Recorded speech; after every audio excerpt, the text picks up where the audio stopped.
Hey everyone, welcome to this conversation between Peter Rollins and Treydon Lunot that I had the pleasure and I'd say honor of moderating. It was mind blowing. What more can I say? It went way past my expectations and I already had pretty high standards. I won't say much. I'll let the dialogue speak for itself, no pun intended. But Trey is a philosopher, theologian, and creator of the Telosbound community online through YouTube and Substack. He's also the author of this book, Aphesis, The Impossibility of Subjectivity, where he explores Orthodox Christianity through a Hegelian, Žižekian lens. Peter probably needs some introduction. He is one of my favorite thinkers and speakers currently in the kind of radical theology movement. He too is a philosopher and theologian. He is the author of numerous books, namely How Not to Speak of God, The Idolatry of God, and a lot more. And in fact, he did say that he's writing another one currently. I've already mentioned this to him before, but this book in particular, How Not to Speak of God, is in fact a book that I've gifted to many of my friends who sort of grew up in Pentecostal evangelical environments and had their own spiritual struggles, let's say, and they found this book very helpful.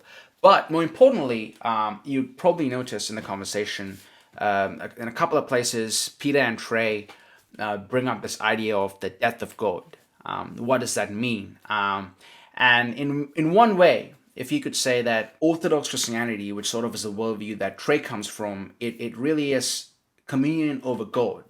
Whereas the kind of the radical theology or pyrotheology worldview that Peter comes from is communion over the death of God. Now, what does that mean? Because this certainly, as the name suggests, is a radical concept. And there's a course that Peter has put together called Atheism for Lent, which he runs, if I'm not mistaken, every year or every 6 months or so. And the course next year will be around February next year.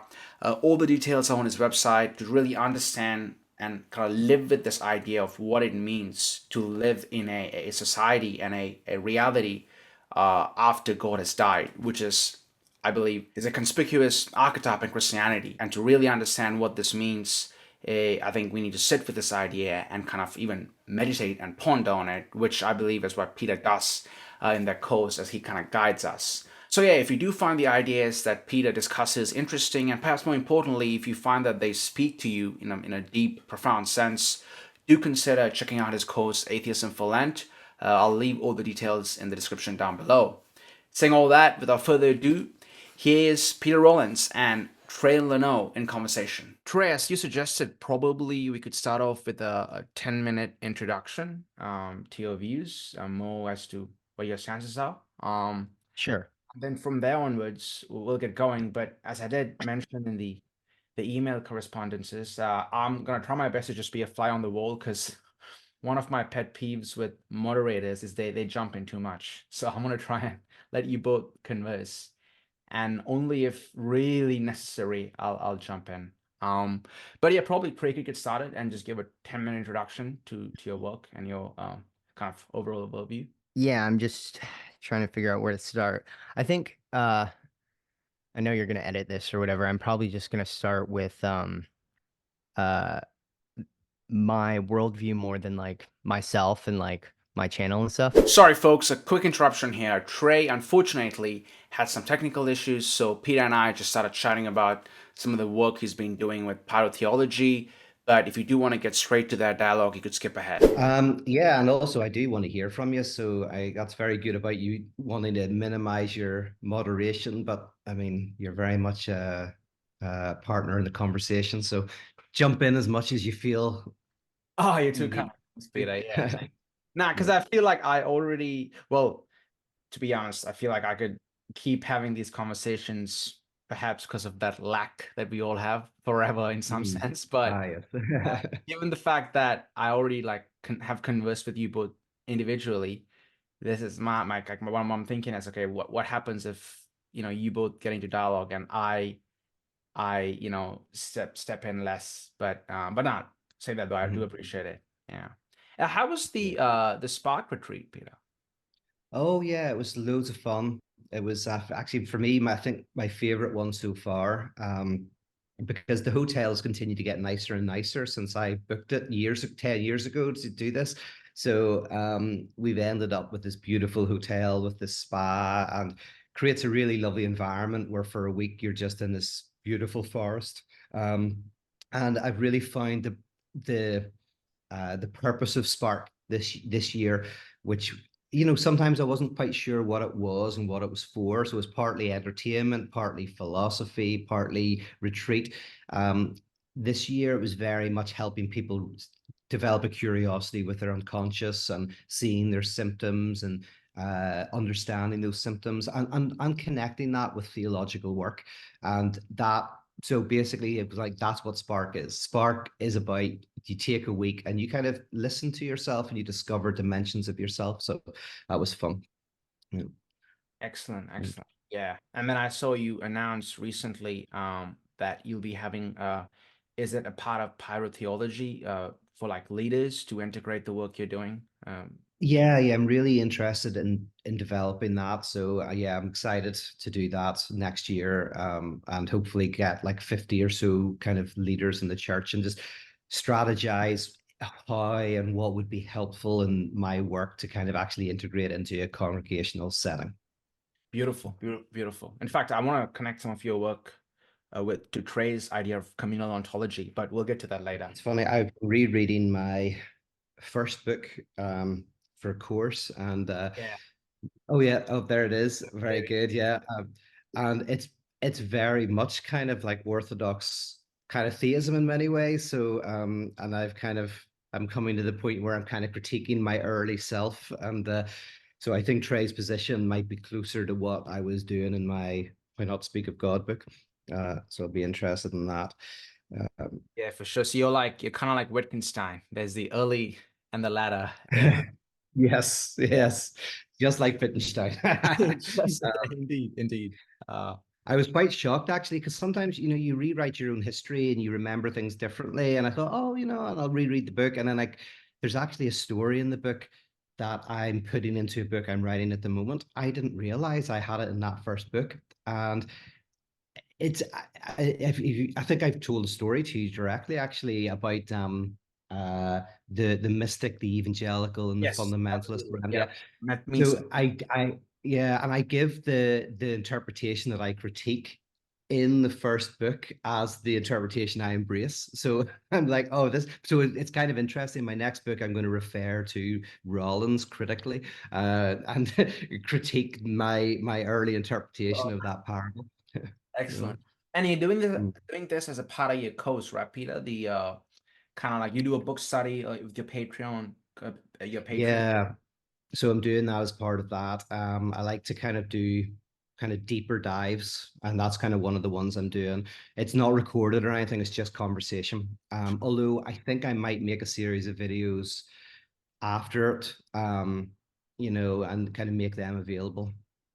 But yeah, but like Patreon's my bread and butter, especially now, especially since COVID, where I don't really do anything live, don't do events, just really do a lot of online stuff. So I want to do as much content as possible on that platform. Excellent. Yeah, yeah. Mm. How have you found, I mean, given that you've been doing this work for a while, Peter, how have you found, uh, because like, I mean, you wrote this book, what, in 2004? That's a long time ago, isn't it? So Yeah. social media, and I mean, how has the idea of kind of pyrotheology and what you're trying to do build as, in fact, I think I'm quoting you here. You said you want to build a community around a shared lack. How have you found doing that with the different platforms, YouTube to Patreon to different kinds of social media?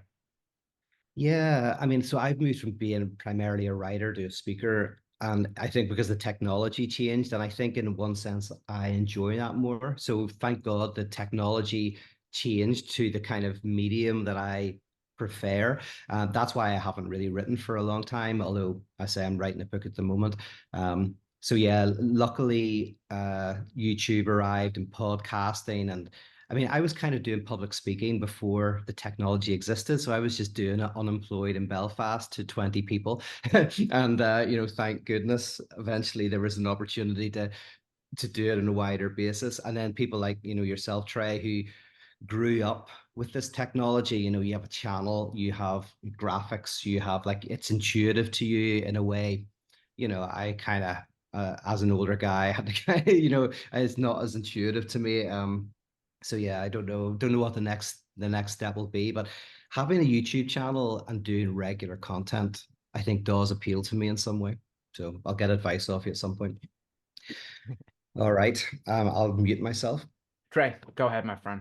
All right. And yeah, I heard Peter say that, Rahul, you should enter into the conversation whenever you think you should. I definitely agree. Yeah.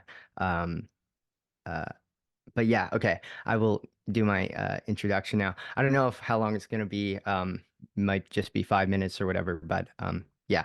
Well, I guess I'll just start with the key disagreement or the key question I think that this whole conversation about or between me and Peter will sort of revolve around. And the my position I think could be described as Orthodox Christianity. Peter's position, I think, could be described as atheist Christianity. The question around which I think this discussion will revolve is the necessity or the contingency of negativity. And negativity, I personally associate with sort of a withdrawal of the subject. It's split from reality. I am quite Žižekian on this point. But reality I understand primarily as communion with God. So I do see sort of a real ontological meaning to what negativity is. It is fundamentally I think, a spiritual reality at the core of the subject, a sort of abyssal freedom that is not constitutive of the subject. So that's very key for our understanding of subjectivity. Negativity is not constitutive; it is privative and contingent, and the result of sin, or it is sin, we could say. So from our position, the Orthodox position, I would say, is negativity is contingent, which I think, from what I understand of Peter and his work, this is sort of anathema in the Church of Contradiction. So, something I want to sort of respond to right away is sort of the question of if we're saying that negativity is contingent, are we perhaps falling into any sort of ideological traps? And this is something that Peter has talked about before, and he actually cites someone who I really appreciate, Todd McGowan, who I've talked with before and had on my channel. And for Todd, he actually seems to almost define ideology as an attempt to cover over negativity, or the term Todd would use, contradiction. And I think Peter tends to use the term contradiction a lot, while Žižek emphasizes negativity more. I don't see too strict of a distinction between the two terms, but Peter would know more about that than me. So what Peter himself said in his video that I watched on with him explaining what Todd believes about ideology, he says that it is ideological to cover up contingency or negativity, because I think sort of the presupposition of this ontology is that negativity is constitutive and always already there, kind of. So to cover it over, to try to say it is contingent, is sort of always already a sort of ideological gesture and falling into an ideological trap, wherein I think, if I'm remembering the way Peter was explaining it, the tendency, I think, is when you're covering over your own contradiction, you blame it on another, and you sort of project this contradiction, which is actually internal to yourself, onto the other. The classic example that I know from Žižek is the Nazis blaming the Jews and the Bolsheviks for their own contradictions within their own identity. They just didn't recognize this, and the only way they could preserve sort of the fantasy of this coherent totality of the Germanic race or whatever, it was only possible through this opposition to the other, and this is ideological in nature. So I just wanted to sort of open my introduction with explaining why I don't think that the Orthodox view, in terms of Orthodox Christianity, what I personally hold to, is would fall into this ideological trap. And I think the key to, and the biblical key to understanding this, is when St. Paul, I believe in either First or Second Timothy, he calls himself the worst of sinners. Now, this is really interesting. He calls himself the chief of sinners, the lowest of the apostles, and yet he is, we all know, one of the greatest apostles, if not the greatest apostle, however you would define that. But he says, I am the worst of sinners. And then other examples of this sort of motif, this idea of the peak of holiness corresponds with a sort of humility and open declaration of our own contradiction, our own negativity, our own sinfulness. I see all these ideas as sort of interlinked. Um, you see this in Paul, and then you also see it in the Jesus prayer, the central prayer in Orthodox Christianity. Lord Jesus Christ, Son of God, have mercy on me, a sinner. One of my favorite theologians, Father Nicholas Ludovicos, he has a story where he was talking about a man named Saint Porphyrios, he's venerated in the Orthodox Church. He's a saint from the 20th century. And Father Ludovicos was going through some troubles, and he said his spiritual father was Saint Porphyrios, and he said, Father Porphyrios, please pray for me. And Father Porphyrios said, uh, Lord Jesus Christ, have mercy on me. And Father Ludovicos went, why? No, don't pray for yourself. Pray for me. I'm asking you to pray for me. And Saint Porphyrios answered with, my son, don't you know, you and I are one. So I think this is sort of the Christian understanding or the Orthodox understanding is we don't blame the sin on the other, but we blame it on ourselves. And through this identification of the blame on ourselves and also a paradoxical full unity with the other in struggle, I think this sort of I haven't really fully thought it through, but I sort of want to introduce it. This idea of a union in a union in positivity of love and in struggle and in suffering, which I think is very Christian. And then also sort of when it comes to sin and what isn't part of this sort of communal and a relational reality, but is sinful, it is sort of it's treated differently by Paul, where he takes it all on himself, and it's sort of this radical self-reversion, which I don't fully understand, but I think is interesting nonetheless. Now, I think a more concrete example of the way, and this is actually quite an interesting idea that I've been working with for a while now. And my friend Chad Haag, who has a YouTube channel as well, philosophy channel, he's helped me with this, talking about the seven deadly sins, which is a traditional sort of classification of the sins in Christian spirituality. And it was first formulated actually by Saint John Cassian, who was a monastic, an early monastic and saint in the Orthodox Church. And he talked about how there's the seven deadly sins, but pride is the greatest of them all. And pride isn't part of the seven deadly sins. It's actually like the eighth sin that stands outside of it, but kind of like the essence of them all. So almost kind of like absolute spirit in Hegel. And this is sort of the connection I've been trying to make with that a bit. Uh, so pride is basically for St. John, the way he describes it, it's almost like the purest form of a sort of self-relation. So the way I understand, uh, well, you mentioned Rahul earlier. You mentioned the communal ontology and the way I sort of see the world from a Christian perspective.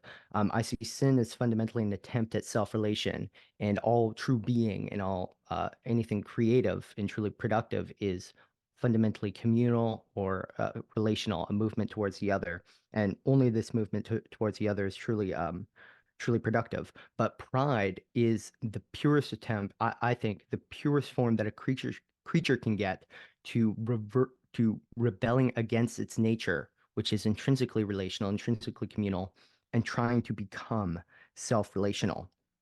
And so, like Saint John and other writers will talk about how, like gluttony, for example, the reason why gluttony is sinful has nothing to do with food or like the substance you're working with, right? But it only has to do with the self-will that is manifested in these gluttonous acts. Um, so it's a manifestation of the self-affirming self, this consuming, prideful, self. This is sort of the ultimate enemy in at least traditional, I think, Orthodox Christian spirituality. And I think so. Actually, I have a video where Chad Hegg, my friend, sort of he actually outlines the way the traditional classification and order of the seven deadly sins can be mapped onto Hegel's phenomenology of spirit in the same order, and it actually like works out perfectly, which is I couldn't outline it all here, but it's quite interesting. And the point of that, I think, like the essential point of that is that um, I sort of the way I sort of see Hegel, but more so the way I see like Saint John and I read his understanding of the seven deadly sins is the more we move towards the absolute, the more we move towards the end and the truth, the real we could even say, the more we get to this sort of self-relation of this yeah, but I think self-relation or self-referential point is the best way to describe it. Now, for Christianity, this is sin, right? Because self-relation is the opposite of communion. But I think for Hegel, and it's a lot more nuanced, and I'm sort of presenting it, and I'm no Hegel expert at all. I think Hegel sort of stands more so within a self-relational approach to ontology. But in any case, the Christian point, I think, of pride being the essence of all sin is that the true essence of evil, of of what is contrary to God, is this negativity, which is privative. It is a negativity of withdrawal, of an attempt at self-relation. Um, so that's basically, I had a lot of other stuff I was going to get into, but I think that's enough for now. I've laid out a bunch of ideas. So I'd be really interested to see if Peter or you, Rahul, have any thoughts on what I said, or if Peter wants to introduce any other ideas or just introduce his own thoughts, that'd be great too. So thank you. Thanks, Trey. Yeah, go ahead, Peter. Maybe you could do the introduction and probably even respond to Ray if possible. Yeah. Brilliant. Well, listen, thanks, Trey. That was genuinely excellent. Brilliant. I can tell you have a respect for your enemies, put it that way. You've read them deeply. I can tell you respect these people and have listened and engaged with them. So that's fantastic. And also, I think, yeah, you right from the beginning, you hit on probably, yeah, what is the central issue, which is the contingency or necessity of negativity. Mhm. You know, to put it another way, I guess, is, is God a kind of a type of surplus or lack? Because traditionally, as you all know, one of the early, like Anselm's definition of God, in a sense, is God is a signifier that signifies that which cannot be signified. That it's within the definition of God that there is something that is, for Anselm, in excess, that we encounter.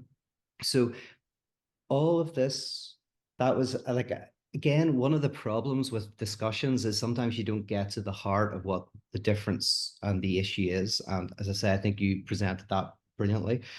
Um, I also, it's funny because in some respects, yes, we're going to be coming from opposite positions, and the interesting thing there is sometimes all you can do is try to out narrate each other. You describe each other's positions and see which person can paint a more persuasive image of the world. But there are also places where we can engage, and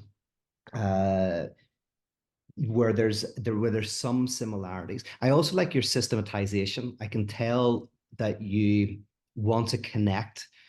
You're connecting negativity with sin, with kind of mysticism. You're making these connections. I think that's deeply important.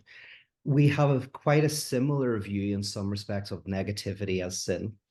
I connect sin, sexuality, and death drive. I think they're all, for me, articulating something quite similar in that, um, for Freud, sexuality, in a nutshell, I'm just going to be very brief, but in a sense, sexuality refers to a type of movement around a lack. what makes something sexual, like what makes a meal sexual, is precisely when it's not about eating food for fuel. So you go to a taster menu and you're just taking these tiny bites, right? Sexuality is foreplay. It's precisely not having sex. It's kind of like it's this revolving around. And drive, death drive, is very connected with this as well. As drive is a type of satisfaction in not getting something. If we make a distinction between demand, desire, and drive for a sec, demand is an infant who just cries because they're cold, right? It's kind of like a demand. Desire is more about being fueled by not getting something, right? You desire something you don't have and then you get it. So it's desiring an object and so desire kind of is metonymic and it moves. But drive is desire for the loss itself. Their drive is weirdly where you're desiring precisely the relationship not working when you directly desire that. That's kind of drive in a nutshell. For me, the theological name for that is sin, right? Sin is, I think, has a direct connection to the Freudian notion of sexuality and Lacanian death drive and how it's developed by Lacan. But here's where I think there's a difference. And here's where I wonder whether I'm going to, in another video I saw where you were talking about this, you were talking about the self as self-relating negativity. And you were talking about, the self being disconnected from the other, this kind of idea of, sorry, that's my alarm telling me that I need to do this. I knew it was going to happen. Self-relating negativity, that the self, it's a kind of disconnection from the world, from the absolute, from the other. I will probably say a few words about how I think negativity is actually how we connect with the other. So I'll do a defense of that for a second. And I guess if I want to put this in theological terms, if negativity gets to the heart of kind of human problems, I want to say, because I think it gets to the heart of everything, including the best of what it is to be human, but it also really gets to the heart of the difficulties of being human. I really like the theological term forgiveness of sin. If we think of sin as lack for a second, if we think of sin as some sort of negativity, and if we then think of original sin as a negativity that is constitutive, and that's how I interpret it. In fact, I want my critique of orthodoxy is they don't take original sin seriously enough because it's not original. There's something before it. It's more like Matthew Fox and the original blessing. There's an original blessing, a fullness. There's a fall into separation, and then there's a return to fullness.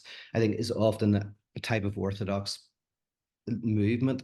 I want to do a kind of radical reading to say, what if original sin is originary, i.e., we start with a fall, we fantasize a previous wholeness, and then we desire a future wholeness. If in terms of Lacan and philosophy, we could say this is lack. Loss is something that you once had something and now you no longer have it. Lack names a constitutive absence. So if forgiveness of sin, if sin connects with this idea of lack, and maybe sinful activity then is anything you do to try to fill the lack, right? Whether it's drugs or having a child or doing whatever, it's anything that you do to try to cover over this fundamental lack. So for me, then there's a connection between sin and ideology, because it's anything to cover over this lack that we are. Then what's the Christian answer? And I think, again, sometimes a lot of Orthodox Christianity or confessional Christianity is about the payment of debt, i.e., there's a lack and then you fill it. So if you have a debt and I pay that debt, I fill the lack, right? You owe $100 and I pay the $100, and now it's the lack is filled. Forgiveness of debt is very different. because to forgive a debt isn't to pay it, it's to render the nothing nothing. So, the year of Jubilee was the forgiveness of debt, not the payment of debt. So, I'm not a theologian as such, so I don't want to play too much on that. But the idea of forgiveness of debt connects to me with this idea that we are able to make peace with this lack, not get rid of it, but rather rob it of its sting. Okay, so I'll say one more thing and then open it up. Using like a French psychoanalyst like Laplanche, I've become more interested in. And I think the idea in a nutshell is the first question that the infant has is really, what does the other desire? What does the other want of me? So at first, the child is playing Fort Da game, presence and absence. Kids' first game is peekaboo, presence and absence. And they're playing with probably the presence and absence of their caregiver, and they're gaining control over that. But then they encounter this other absence, which is the other's desire. And at some point, the child begins to wonder, how do I fit into the desire of the other, the desire of the family, the desire of my caregiver, right? So this fundamental question of what does the other want of me? And this is what separates I think psychoanalysis from existentialism in many ways, because existentialism is brilliant on anxiety and the encounter with our own freedom and what do we want and how do we act in the world. But for Lacan, anxiety is a more primordial thing. It actually arises from not what do I want, but what does the other want? What does the other want of me? And then this generates fantasy and whatever. But the reason why I'm describing that is because I want to say that it's our encounter with the negativity of the other, this idea of what does the other want, that actually connects me with them. That kind of, I would say that's what anchors me into the other. And in a way, something like autism is where you see that the infant, this question of what does the other want, is in some ways not instantiated in the same sense. And see, even if we're not talking about clinical autism, just autism in a general sense of what I think Trey's talking about, which is where you're kind of more enclosed in your own world, precisely because this question of the other's desire is not instantiated. So the reason why I'm saying that is I would like to argue that if negativity is constitutive, is within everything and within the absolute, within reality, within mathematics, within physical reality, within biological life, then that's exactly where we anchor ourselves. That's exactly where we get a purchase. And I would define that as love. That love is precisely where you provide a harbor for the other's lack, and they provide a harbor for your lack. So, and that's what Lacan means by, love is giving something you don't have to someone who doesn't want it. It's like you're kind of almost giving your negativity, your lack, to the other, and vice versa. So if I get you right, and I'd like to hear your thoughts on this, if I get you right, you feel that this notion of negativity can create a type of hell, living hell, in which we are divided from each other and from the world and from the absolute. And that is then the definition really of hell and sin. And I think that's a very, very interesting interpretation. I want to forward this Laplanchian idea that actually it's our encounter with the negativity of the other that is precisely what connects us to the other. And then our own unknowing and our own negativity kind of comes second. So I don't know if that's enough to go on, but I'll stop there for now. Right. Yeah, that was really great, Peter.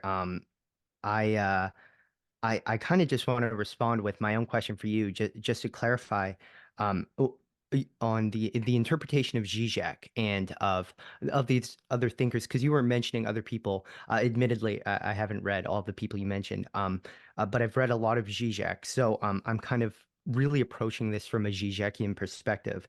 And when I read Žižek and when he talks about the subject and when he talks about the negativity at the core of the subject, this constitutive negativity or the constitutive contradiction, he tends to use the term negativity pretty consistently.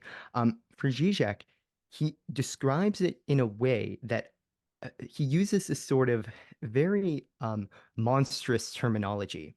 And I kind of wanted to ask you, would you use this terminology as well? Because, for example, when I read Todd McGowan, I'm not sure if it's just a personality thing in the way they write, but Todd doesn't seem to have the same sort of emphasis as Žižek on this sort of monstrous, inhuman void at the core of the subject. You really get this, I think, even more recently in Žižek, like in one of my favorite books, which I think is very underrated, Hegel in a Wired Brain by Žižek from 2021.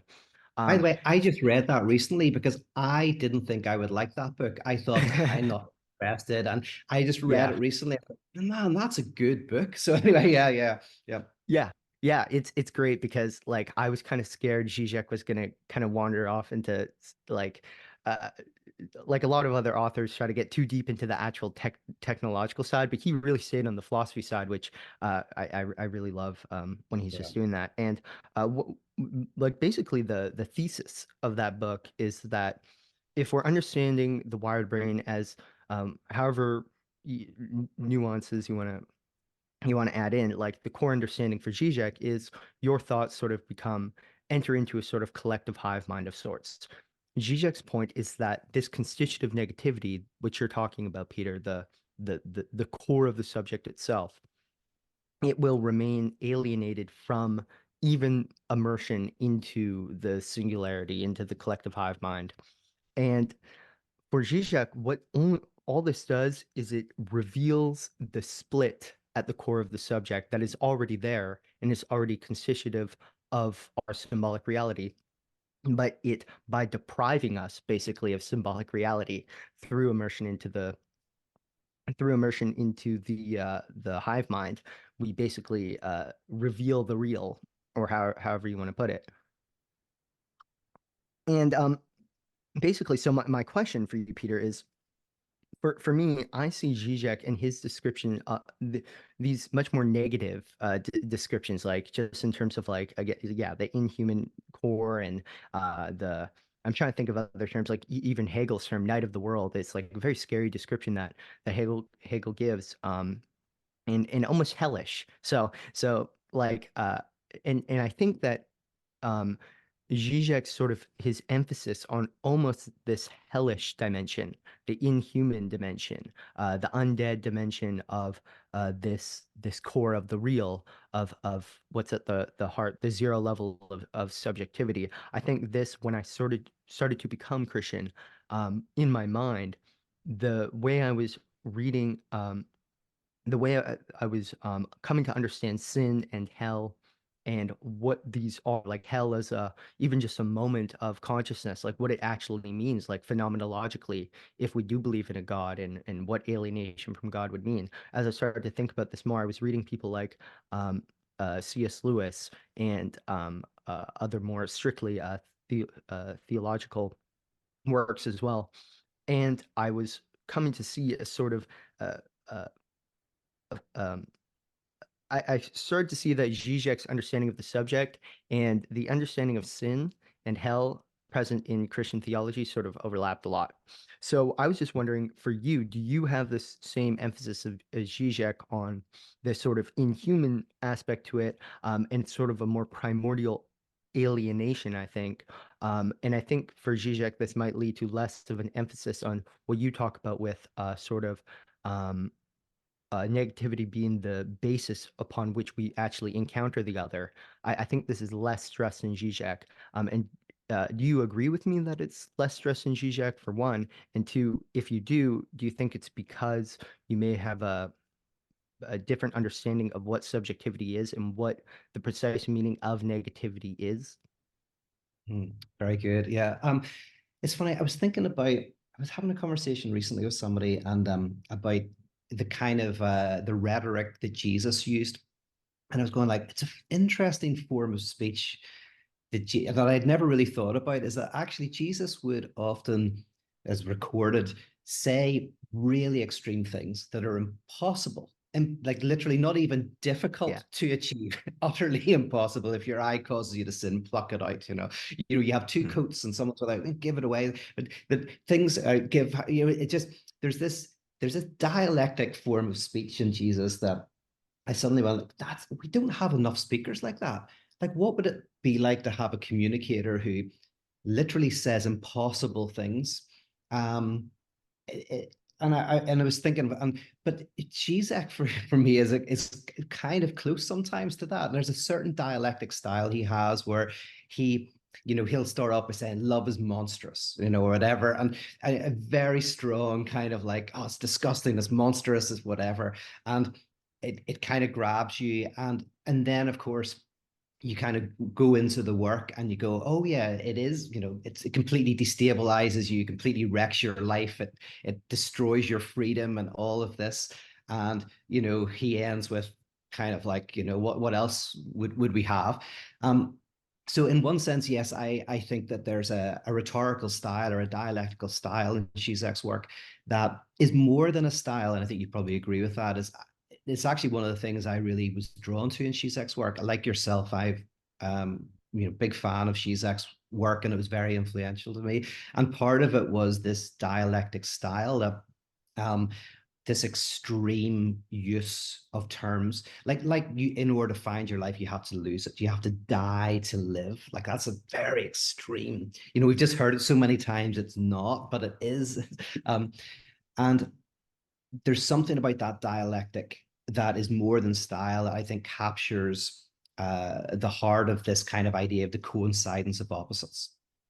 So go into the dark to find the light. And of course, there's lots of things like in psychoanalysis, if you want to find freedom from your suffering, you have to go into the heart of your suffering. You have to remember things that your entire ego is designed to prevent you from seeing. So that's just a little comment on Žižek's style. In terms of, yes, his self-related negativity, the idea of the subject, I mean, I do see because within Žižek, he talks about this Lacanian idea of alienation and separation. Like the infant, the first kind of experience of our lives is alienation. I am different from the others around me, and I feel kind of separate from them. I feel myself as kind of cut off from the world with the word, the birth of the world, and cut off from the birth of the word and cut off from the world. So that's alienation. But then Žižek talks a fair amount of writes about. Then the second stage is when you realize that you're not just alienated from the other, but the other is alienated from themselves. And at the point of the alienation of where you realize that, I remember the first time I beat my dad at chess, and see a chess set there, but he probably let me beat him. But there was a sense in which there was a profound disappointment. But there's also something happened where I realized that my dad was just human, right? With failures. There was a sense in which for some reason, symbolically in my mind, I encountered my father as a divided subject.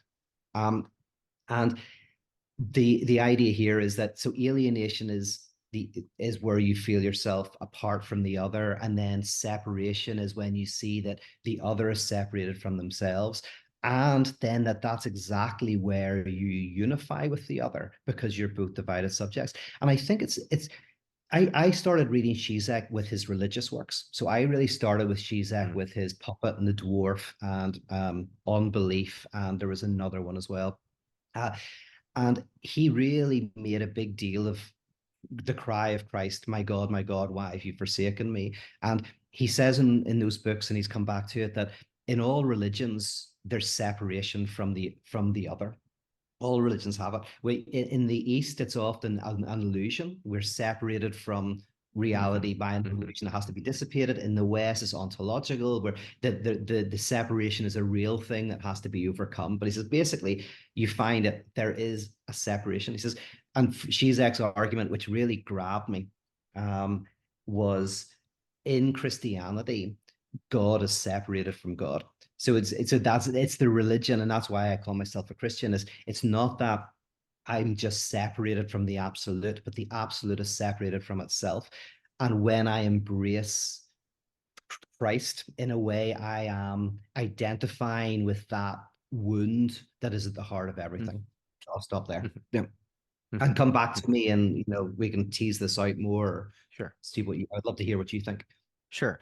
Well, just quickly, what I'd say on that is, I think I have associated sin with a negativity, but even in the past, when I've been writing or whatever, I've realized that I and other people use the language of negativity to not mean what I think would constitute sin in Christianity. I think negativity can be a lot broader. Um, uh, it can have a lot broader meaning than sin, because I mean negativity can simply represent distinction, and sort of like A is not B. That's not a sinful reality. That is Christianity affirms distinction. I'm very much a Trinitarian Christian, so I emphasize sort of distinction in unity, unity in distinction as sort of the core of my ontology So and what about worldview. would you say, like, in terms of then sin, like, is the more interesting negativity is A does not equal A, and that's the interesting bit, is which I think we may agree on. I would just say potentially that I think sin, in inverted commas, I'm kind of Calvinistic in this way, is constitutive of subjectivity. But anyway, I'll keep going. Right, Yes, right. there's Well, negativity A does not equal B, and then there's negativity A does not equal A. yeah. Well, I'm not sure if that what you were saying is you would if you're saying that you would associate A not being A with sin. Is that what you were saying? Because Yeah, I think y- so. I'm thinking off the top of my head right now, but yes. okay. Yep. Because I would almost say the opposite, just really depending on what you mean. Because for me, I see A not being A in the sense of sort of A not falling into sort of a tautology, because tautology can't describe true being. True being is tautology describes pure self-reference. Being is a verb. It is something you do. So in any case, when we're saying A is not A, I would agree with that in the sense of the Christian or the Greek sort of patristic term is ecstasis. A is always ecstasis, self-transcending, going beyond itself, moving towards the other, ultimately the supreme other to which we're always oriented towards is God, because I think the essence of our being is God taking us out of nothing by placing us in relation to Him. So relation is always constitutive for me. And so what I understand as sin, and when I associate sin with negativity, I'm understanding negativity in this very narrow sense of sin. I mean withdrawal from communion. So the reason why I wouldn't agree with saying that sin understood in this way is productive or creative in any way is because for me creativity is always a communion, a response to the gift of God. And I know you've talked about this before, Peter, in your videos. I'm not sure if maybe it's Paul Tillich. There was someone you were talking about who I haven't really looked into, who you were describing his worldview, and I was like, that sounds a lot like what I would say. But I You'd like, really would I was thinking you'd like emphasize, Paul to, like, yeah. yeah, yeah. Sorry, So I'd you'd really, like Paul to, like, yeah. So I think maybe what his position would be would sort of be like an overabundance of positivity as the ground. So like you can't, the reason why we run into antinomies and paradoxes is because rationality cannot circumscribe the infinite superabundant ground. I think this is very orthodox. This is like Dionysius the Areopagite, that type of theology. That's very much my stuff as of now. have you ever read I'm John trying to think of Marion, the yeah. by the way? Have you ever No, come across Marion? yeah. A few people have suggested, yeah, but I You'd haven't like yet. I really read a lot of Marion, actually, during my PhD. I think you'd really like me anyway, because that's exactly his position, and he argues it Hmm. beautifully. Yep. Hmm. Cool. Yeah, yeah. Yeah. I need to get more. He was sort of like uh in the phenomenology sort of type of philosophy, because yeah, I need to get more into sort of 20th century phenomenology. But yeah, so actually I think an Orthodox priest recommended him to me. So yeah, but I think I'm not sure. Well, I was kind of just wanted to articulate sort of the Orthodox view of the crucifixion of Christ and what the atonement was, because this is sort of like also a key disagreement, I think, and it really is just a disagreement because while I do see the insight of Zizek's point, and I also agree that we really can't affirm to a certain extent Christ really being identified with our condition, with our death. Really, in Orthodoxy, if you're familiar with Orthodoxy, we really emphasize death as the penalty for our sin, and the resurrection, the giving of life as salvation. That is really important for Orthodoxy. And basically the way we understand the way we understand the crucifixion of Christ is Christ as by taking on humanity by uniting his divine person with a human nature by entering into the world through the Virgin Mary. He, in willingly going to the cross, he experiences the full effects of sin. So there is a distinction between sin and its effects. Dying is not a sin, but as St. Paul says, sin by sin entered death into the world. That's a paraphrase, but so what we understand in Orthodoxy is that Christ experienced the fullness of the effects of humanity's sin, and the ultimate effect again is death. But when infinite life, who is Christ, met death, death was overcome. So what we chant at Great Lent in Orthodoxy is Christ trampled down death by death. So this is our understanding, a sort of meeting of the negativity with an overabundance of positivity. Because, well, I'm not sure if I want to use this language of negativity too much, just because we've already established that's kind of confusing and vague, but I like the language of self-relation and self-reference because that to me is like the ultimate enemy because it's a communal ontology. So self-reference, self-relation is the enemy, and death really is described even in the Bible in the language of self-relation. Dust thou art, and dust thou shalt return. So, and maybe the last point I'll make, just I'm not sure how relevant it is, but sort of to understand my understanding of ontology now and why in many respects I still am a Žižekian. I I say that the ultimate enemy is self-relation, but at the same time, I see ultimate self-relation as impossible. It's so, and this is exactly what Zizek says. Like this is his critique of the common understanding of the Cartesian cogito. It's a sort of self-transparent one-to-one being. For Zizek, there's always a primordial constitutive split at the core. And I agree with that insofar as we're talking about self-relation, because I think any self-relation, because I affirm the traditional Orthodox belief in sort of or Christian belief in God is everywhere present, right? And God originally is the one bringing us into existence, right? Any attempt for us to move towards self-relation is ultimately a self-negating movement. It is a failure. And the sort of imagery I like to use to outline this is the notion of the Ouroboros, the snake eating its own tail. Now, sort of, I believe the ancient understanding of the symbol was sort of the typical ancient understanding of like a cyclic return where the digested contents become sort of the snake again. It returns upon itself, and it's this idea, very pagan idea of a harmonious cyclical return where chaos is sort of integrated into it. But I think the real, as the truth of the Ouroboros is actually when you really take the image to its logical conclusion, you get a point where the snake has consumed all of itself, and then all that remains is a gaping mouth. That's all that remains. It's consumed all of its substantial content. And I think in terms of the way Žižek describes the subject, the self-relating negativity at the core of the subject, this void. I think this corresponds a lot to the sort of gaping mouth of the Ouroboros that I was describing.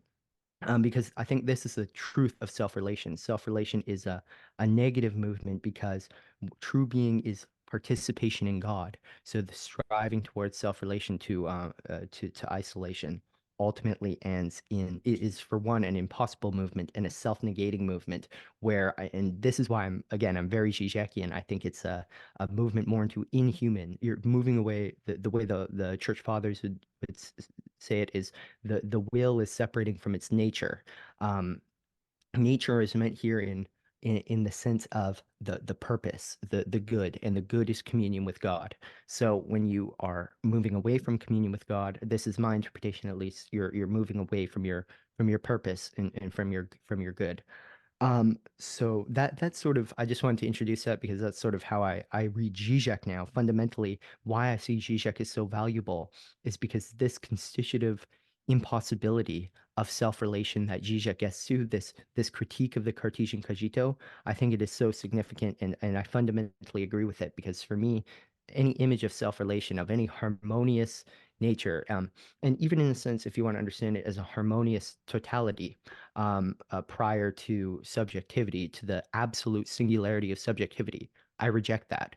So Peter, I don't identify the singularity of the subject with sin understood as withdrawal from the other. Rather, I see that I see a sort of mutual interiority, or sorry, a mutual. Uh, uh, I think that the self exists as absolute and yet also in relations with others simultaneously, and that the full realization of the union between selves, uh, uh, between these absolute selves and with the absolute himself, occurs in the eschaton ultimately. So I think a lot of the paradoxes, or all of the paradoxes and antinomies we run into in this life, are with the fact that we're often making the mistake of comparing this incomplete reality that we exist in to eternal or eschatological standards. This reality that we live in, we can't speak in terms of absolute, I think, categories in terms of this historical reality, because we're always in a flow towards God. This is sort of Maximus, the confessor's understanding of creation. But sorry, I've been talking a lot, so I really want to hear your thoughts, Peter, or Rahul, or wherever you guys want to take the conversation now. No, I mean, that was great. That was a very, I think, concise explanation of your position. And I'd love to say a couple of things. So one is, I'll say this as an aside, and we can come back to it if we want. I kind of feel like if the church, this is very unorthodox way, this is a very Protestant way of speaking, I'm about to say, is like if the church is, going to have another fundamental reformation, I think it'll be a reformation that takes very seriously this notion of the self-divided God, of this, not simply the kenotic embrace with death, but this interesting kind of split within the absolute. My tension with orthodoxy, but I'm not an expert. I did read some Orthodox writers many years ago, partly for my book How Not to Speak of God, but that's it. But is that sometimes I guess if I was in debate with that, I would be wanting to see if there's if I think there's an adequate way of grappling with that self-division, without falling into either, it's kind of a game that God is playing for, or whatever. But anyway, I kind of isolate that just to say that I'm really interested in building a theology that takes seriously, this notion of self-division. That's neither here nor there. The thing that I think if I was to try to find where I think the weak point is in your argument, right? The bit that I would want to kind of poke at, it's not so much, it's more that I think that one of the ways that allows you to make this distinction between maybe kind of my work and Žižek and McGowan's. And of course, I love the fact that you're saying you're a fan of Žižek and you almost see yourself as Žižekian, because you also know that Žižek wants to say that this self-division is in everything for all time, not like in the eschaton it gets resolved. So, but I like that. I like the fact that you're kind of holding on to Žižek there, but I think there's an interesting tension. But is that I think, I can see why in your argument, one of your primary concerns is this this notion of like separation, hell being the ultimate place of self, even that parable of the long spoons and everybody trying to feed themselves and everybody starving, which I think might be an Orthodox parable actually, but is, I think, a beautiful description of hell. The thing that I want to push back on is simply the argument that I want to make is that it's precisely negativity, and I've said this before, that actually binds us to the other. And I want to bring in someone like René Girard as an example of this, where for Girard, in some respects, desire is the original sin. Desire, because we start to desire what the other desires. We learn what to desire through the other's desire. We desire the type of relationship they have with the other. So I may either desire my friend's partner, start to fancy them because of their desire, or I don't desire their partner, but I desire the type of relationship I imagine they have with their partner. And with Girard, desire is always interwoven necessarily with jealousies, with envies, with admirations, with mimicry, right? These are all kind of like connected with desire.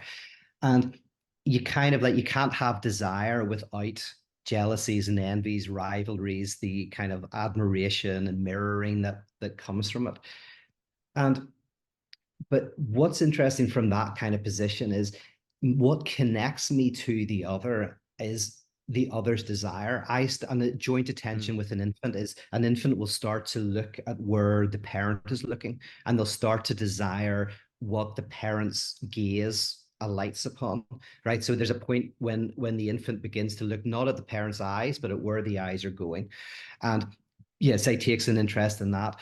And why I'm bringing that up is I want to make the argument that it's precisely this negativity of the other's desire, and the other doesn't know what they desire, et cetera, that I begin to take an interest in what they take an interest in. I begin to mimic them. I begin to be a rival to them. Of all of this stuff, I begin to get interwoven with the other fundamentally.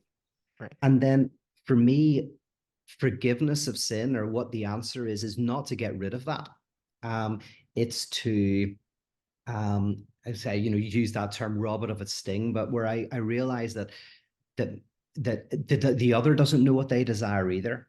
I desire what the other desires what the other desires, and there's no substance. You don't get to some point where there's an individual who just does desire substantively and has, because it's all interconnected.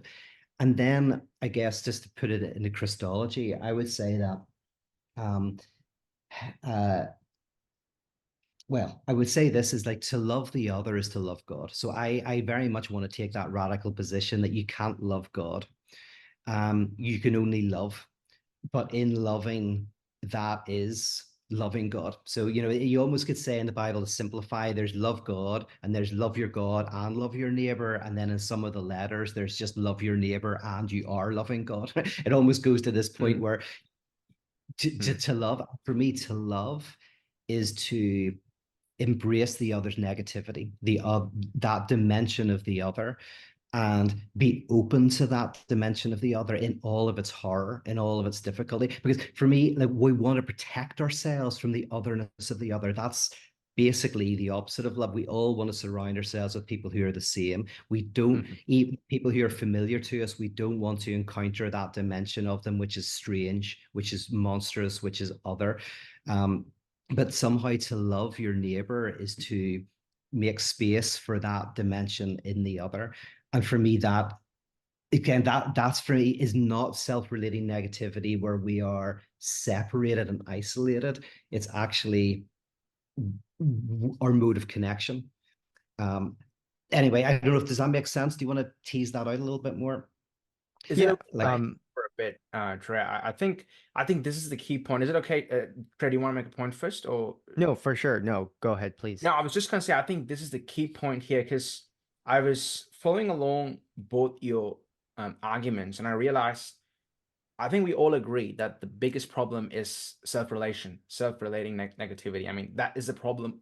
It's in self-relation, in some sense, we fail to subjectivize, or as to use the way you put it, we become less human.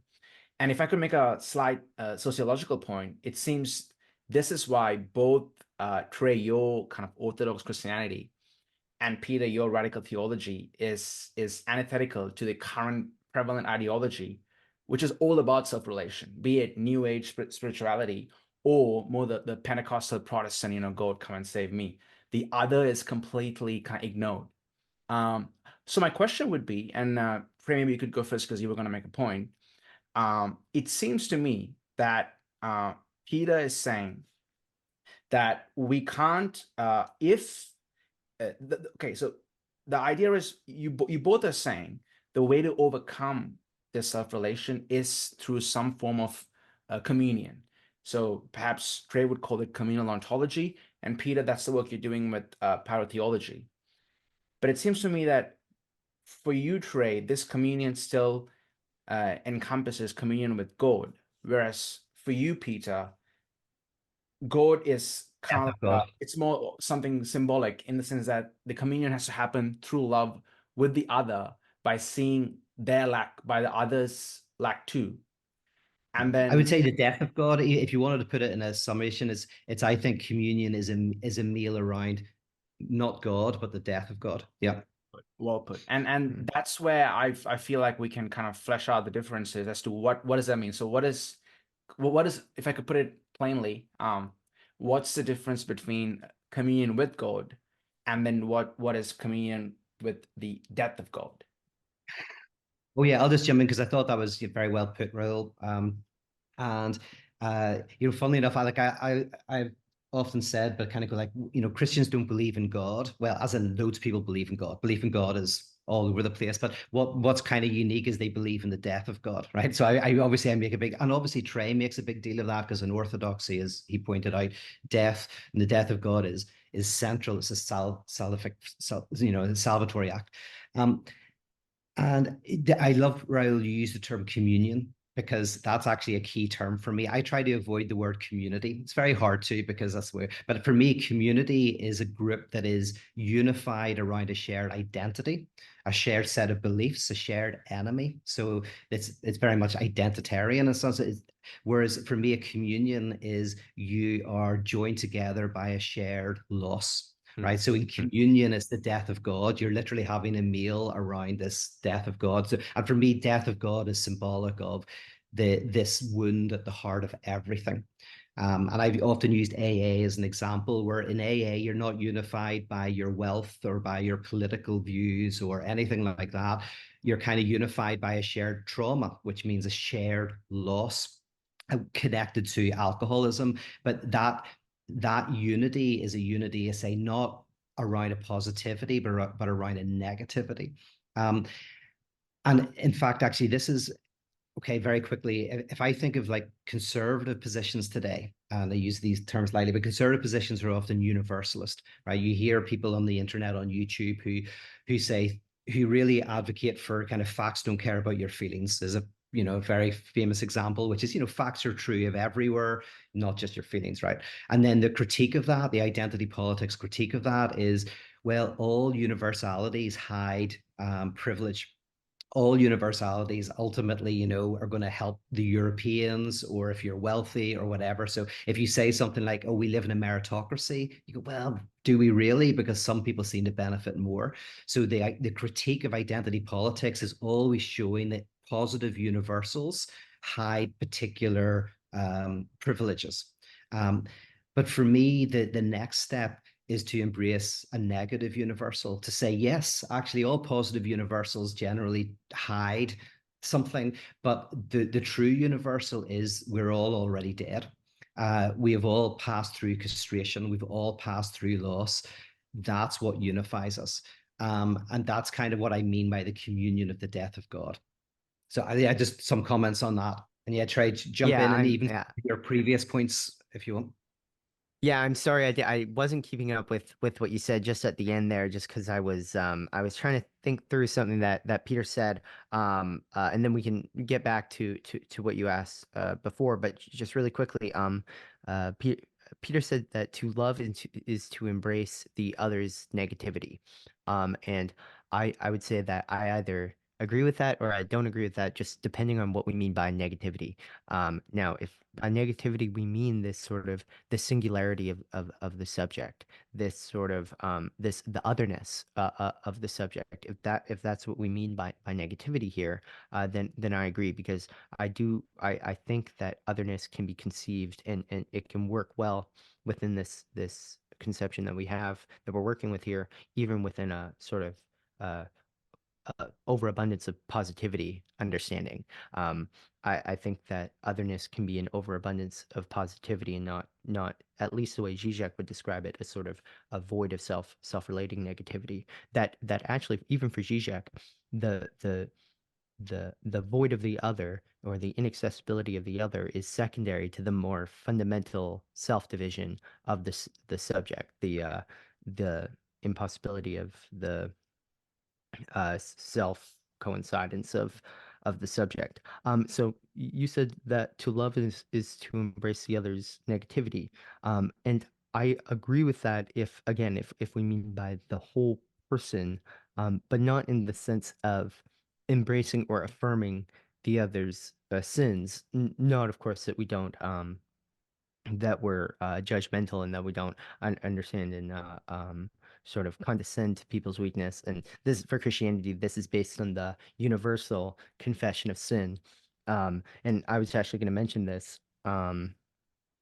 Even in when we're talking about the confession of sin, uh, in Orthodoxy, at least, the way it typically works is the priest and the penitent stand before the icon of Christ, and they're both facing the icon of Christ, and they're both um, this order here, this hierarchy, shows that both the priest and the layman, the penitent, are subject to Christ. Um, so I think this sort of threefold structure that you have here of the priest, penitent, and sort of the of Christ himself, this threefold pattern, similar pattern, you can find really everywhere, and I think you even find it in um, Peter's understanding and Zizek's understanding of what the Holy Spirit is, and what ultimately forgiveness or reconciliation is, because you have three sort of elements here. You have the subject, and then you have the other, and then you have the alienation. And I think, at least the way Peter seems to be describing it, it's the shared alienation that the subjects have, that is sort of the basis, the condition of their meeting, and they're entering into relation with each other. And again, if we're saying that we're understanding this negativity as the singularity of the subject, this I am I and I am not you, then I agree with that. But if we're talking of more of a, I would say, Žižekian split, a void, where we're getting into stuff about the death drive and sort of pure loss, and these categories, I think we're this is something, like the way I personally understand it, at least, and I'd be interested to hear your thoughts about this, Peter. I see the void, and like the actualization of the void, the revelation of the void, and of the split, that, for example, Zizek outlines in Hegel and a Wired Brain. I think that this is a valid description of the consciousness of hell, or what the experience of hell would actually be, as a even just like a logical understanding of a moment of consciousness of what it would be like to be alienated from God. I think that Zizek's subject, and the way he describes what is left after the wired brain has consumed all of your wealth of personality, the ego, and all that remains is sort of this punctual subject of the void, and the objet, the sort of the imaginary objectal counterpoint, to use Zizek's language. Um, I think that is that understanding is much more uniquely Zizekian, and is much more, um, I think you can read that, I at least can read it, in my way of understanding this subject as the abyss of hell and stuff. I can do that a lot easier than when I'm listening to you, Peter, and the way you're describing this sort of communality we have, and this meeting in our negativity. Again, in many senses, and really depending on what you mean, I can definitely agree with that. And it seems to be from what you were saying, I do sort of agree with most of what you're saying, even.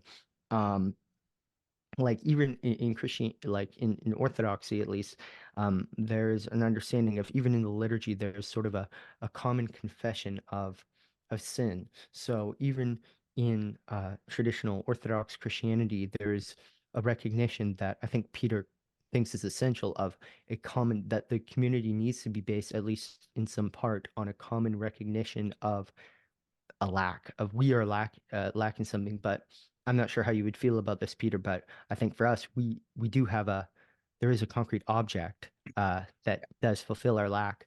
And for us, and this would, I think, require maybe a totally separate conversation. The reason why we don't fall into the sort of paradoxes of that, for example, Lacan outlines quite brilliantly, I think, is because for us, the object that truly fulfills who is the end of our existence, is a person, and an infinite person who we can enter into infinitely and know infinitely into eternity. And as the especially the Eastern uh, fathers that I really um, am quite faithful to as Orthodox, like Maximus the Confessor, they really describe this as like a creative ascent, an eternal ascent, an ever-moving rest, fuller and fuller into communion with the person of Christ. So communal ontology is, yes, it's really based in relations, but also is based in person, in person being the highest category for us, because God, the absolute, reveals himself to us as a person. So that's just some thoughts on that. Wonderful. I would love to respond. I need to plug my computer in, so give me 2 seconds, and then I want to come back and chat about that. Sounds good. Yeah, great.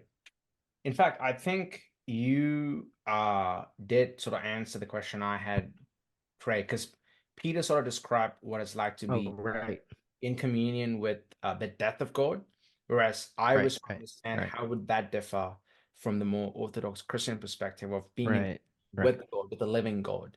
And I think right. that the latter part of your kind of response did answer that question. Well, yeah, I mean, we participate in the death and the resurrection of Christ. And the death part, I think, is contingent. So this goes back to the contingency of negativity for us.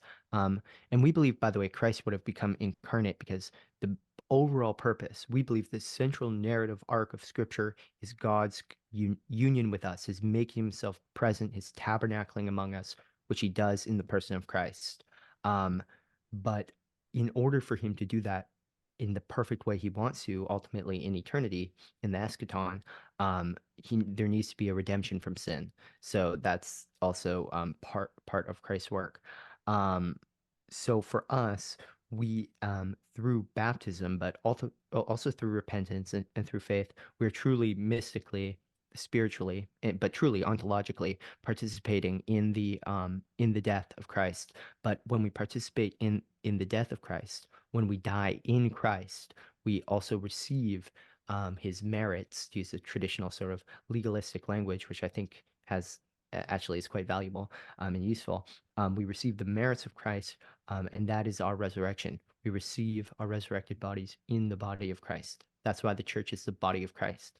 So that's just sort of the basic Orthodox understanding of how we commune with the death of Christ. We do, in a sense. I think that's valid language, because we're truly dying in and alongside side Christ. But then there is this moment of resurrection, which is an understanding of resurrection that definitely differs from sort of, at least the way Žižek would describe reconciliation in the Holy Spirit, and the community of the Holy Spirit. And especially I'm basing my understanding of reconciliation on less than nothing and what he describes there. um but in any case, Peter, you're back, so I'll let you go now, please. Like, yeah, this I mean, this is a fascinating conversation because it allows us to show how we're revolving around a lot of the same concerns, a lot of the same interests. but also clarify differences. And so I'll be able to respond to you and I always am worried to do this, because when I clarify what I'm doing, I think a lot of people who are watching or listening to this will be like, I'm definitely not that. So I'm about to say something that I don't think is going to be very persuasive to many people. But I'll give it a shot. So yeah, both of us. Oh, and my master's actually was originally around the question of Jean-Luc Marion's work of saturation, of really religion as a response to a surplus, that so our fragmented discourse is kind of almost like an evidence of an encounter with a superabundance. And that a conversation that Marion was having with Derrida at the time, there's a book called God, the Gift, and Postmodernism that has that dialogue between them. And Derrida's notion of religion as openness to a kind of a promise, a kind of an eternal eschatological kind of openness. And I was very interested in that discussion, because what I was interested in is both were saying, well, whatever religion is, it's not about some sort of totalizing discourse, what they used to call metaphysics of presence. It wasn't about kind of like grasping. So, and I've always been in a kind of interested in this idea of faith, whatever faith is. We're describing it as a response to something that is otherwise than being. This is my critique of atheism, actually. Well, and I think it's Žižek's critique of atheism, which is atheism is not negative enough, because if traditional theism says God exists, and traditional atheism, like I heard Sam Harris recently talking about, it's like God doesn't exist. It's a kind of like, it's a negativity, as in there is no God. Well, then, radical theology says God is that which does not exist. God is the non-existent thing. That you have to have a space for a type of negativity, and that's kind of almost what religion gives, and then we can discuss whether that's a surplus or an absolute lack, et cetera, et cetera. But in terms of what Trey was saying, I think it's very true. This is like orthodoxy. I think at its core there is a sense of our lack, our negativity. There's a recognition of that, a confession of that. There's a beautiful set of rituals that religion has developed to try to help people embrace that dimension that our egos try to defend ourselves against and help us not see. But that ultimately communion then is based around, an acknowledgement of that, but a God of surplus, a God who is not divided, right? And the kind of communion that I'm describing, and this is the thing that will potentially not be persuasive, is the notion that what unifies us with the absolute is that the absolute is also alienated from itself.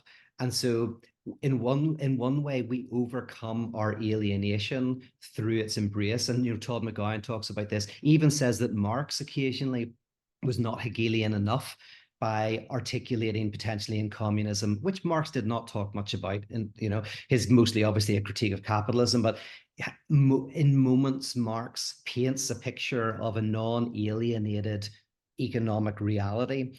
And that's why I think McGowan brilliantly says we need to bring Hegel back into Marx, and that's exactly Žižek's argument as well, that in dropping Hegel and Hegel's religion,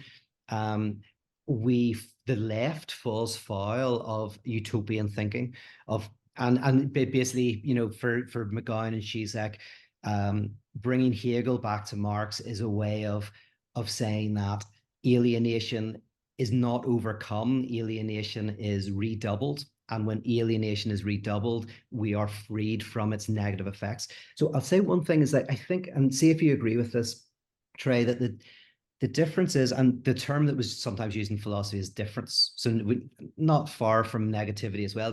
Difference can describe, I am different from you. I am different from this table I'm sitting beside. But difference can also mean I am different from myself. And this table is different from itself, right? So there's difference, which is, I am different from the other, and there's differences, the other is different from itself, and I'm different from myself. When I talk about negativity, I'm sin, I'm talking about the latter, right? As in a self-division. And I think what Trey is saying is Trey associates sin with negativity. I associate sin with the repression of negativity, the disavowal of negativity, and the foreclosure of negativity. So, and I think that's different. So I don't want to say that sin is so much negativity as sin is when we repress, disavow, and foreclose our relationship with negativity. Would you say that that is a fundamental difference or way of kind of parsing out our views on that? Yeah, I think especially here, I think we're sort of using negativity in the same sense. Um, I I I think that I'm glad you brought that up actually because yeah, I do agree. And I wanted to ask you, right, do you think that original sin is distinct here because original sin is this more primordial just sort of um sort of the condition of us being subjects in the first place, while I think what you seem to be describing with these ideological, I think, sinful attempts to cover over the negativity. I think these are more like personal sins. So we do make a distinction in just Yes. traditional Christianity between original sin and personal sin. So would that be the correspondence for you as well? Yes, I think that's very good. And I'm creatively misreading like I love the term original sin, but I know that I'm making more of it than I think obviously within orthodoxy. But I kind of that's where I sometimes think that a term is better than the definitions that are originally given to it. So like original sin has that sense for me of lack. And I'll say one thing actually about this and see what you think. This is because this gets to the heart of what is salvation, right? And I would say that in some respects, we're terrified of lack, like the ultimate death, right? Let's just talk about death. Death is terrifying, right? In different ways, the death of a loved one, the death of a relationship, but death. And, some people, the response is like a stoic one, which is, well, don't worry about it. When you're alive, you're not dead. And when you're dead, you can't, you've got nothing to worry about. So there's the stoic response, which is a response to the terror of death. There's also technological and religious responses, which is we will overcome death either through singularity and technology, whatever, or we will not die. This death is contingent, and we will live forever. I want to say radical theology. The good news is you're already dead, right? You just don't know it, right? And so what someone like Winnicott, primal agony is people sometimes wake up in the middle of the night terrified that their relationship's going to fall apart or whatever. Primal agony, it's that moment that a lot of people suffer from where they're afraid of a catastrophe happening. For me, with original sin means the catastrophe already happened. You just haven't symbolized it. You haven't put it into the chain of signifiers. So in a similar way in that psychoanalysis with the primal agony, the good news is, you're terrified that your life is going to fall apart, that your relationship is catastrophic. You're terrified of the apocalypse. The good news is the apocalypse already happened. The trauma of to come to be birthed as a subject is to be birthed as is a traumatic event.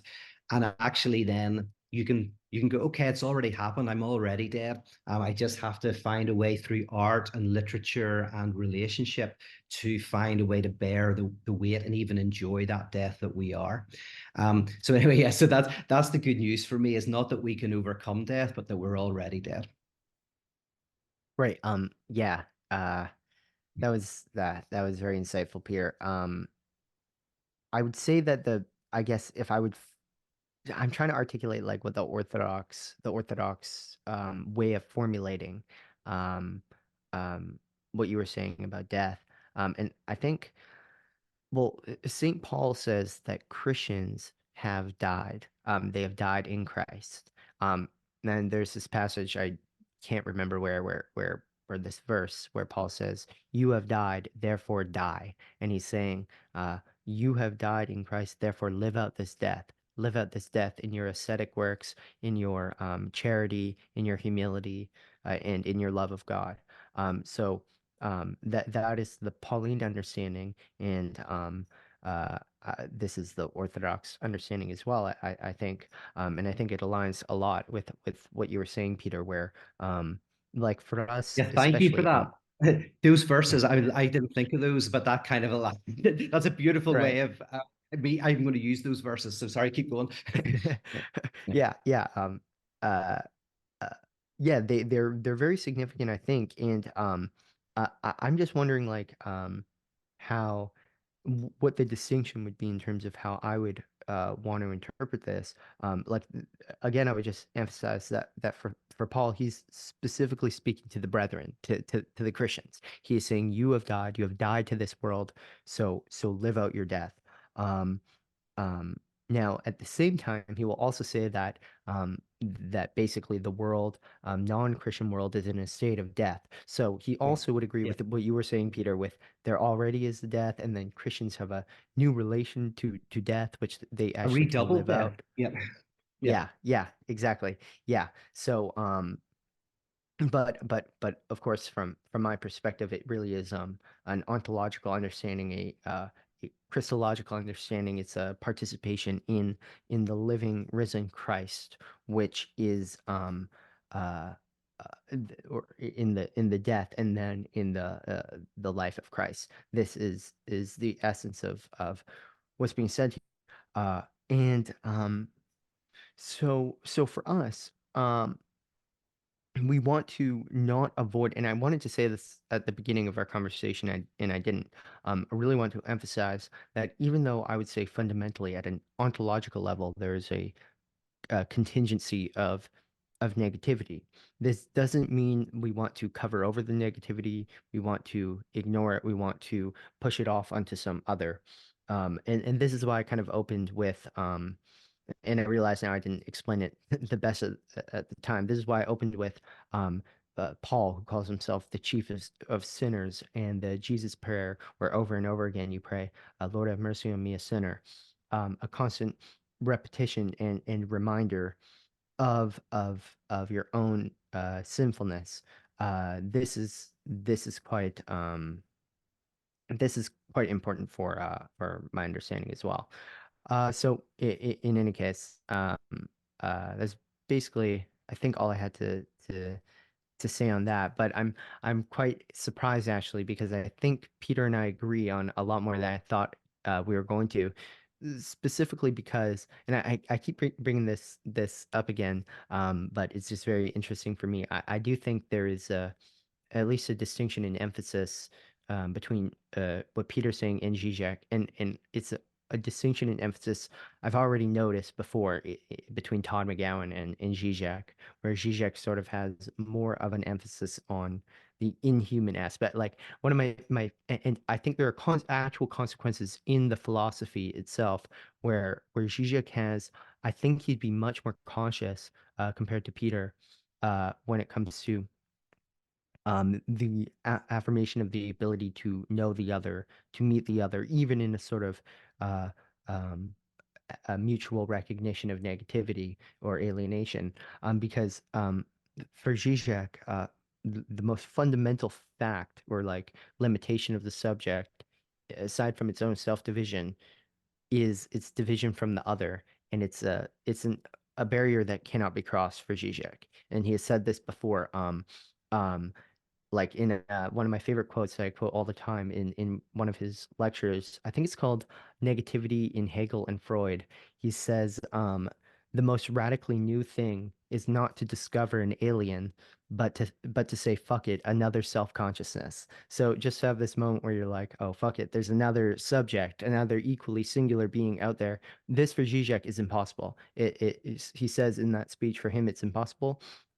For him, I think almost there's like in terms of like Hegel's philosophy, in terms of the phenomenology, I do think Zizek has a special relation to the understanding section, to this section of the night of the world, the subject. This really is the real for Zizek.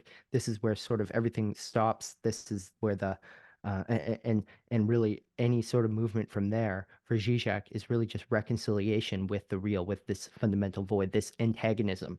Actually, I should have been using that term, antagonism, because maybe this is a question for you, Peter. I sort of already asked you a similar one, but would you use that language that Zizek often does of antagonism to refer to this negativity? Because I think at least a prima facie superficial level. When you're talking of this core of the self, which is an antagonism, it's a lot more difficult, I think, to articulate how this could be the basis upon which we are united in communion, which is why I think Žižek talks about it less, but that's sort of just my intuition. Thank you. Oh yeah, there's loads in that. Sorry.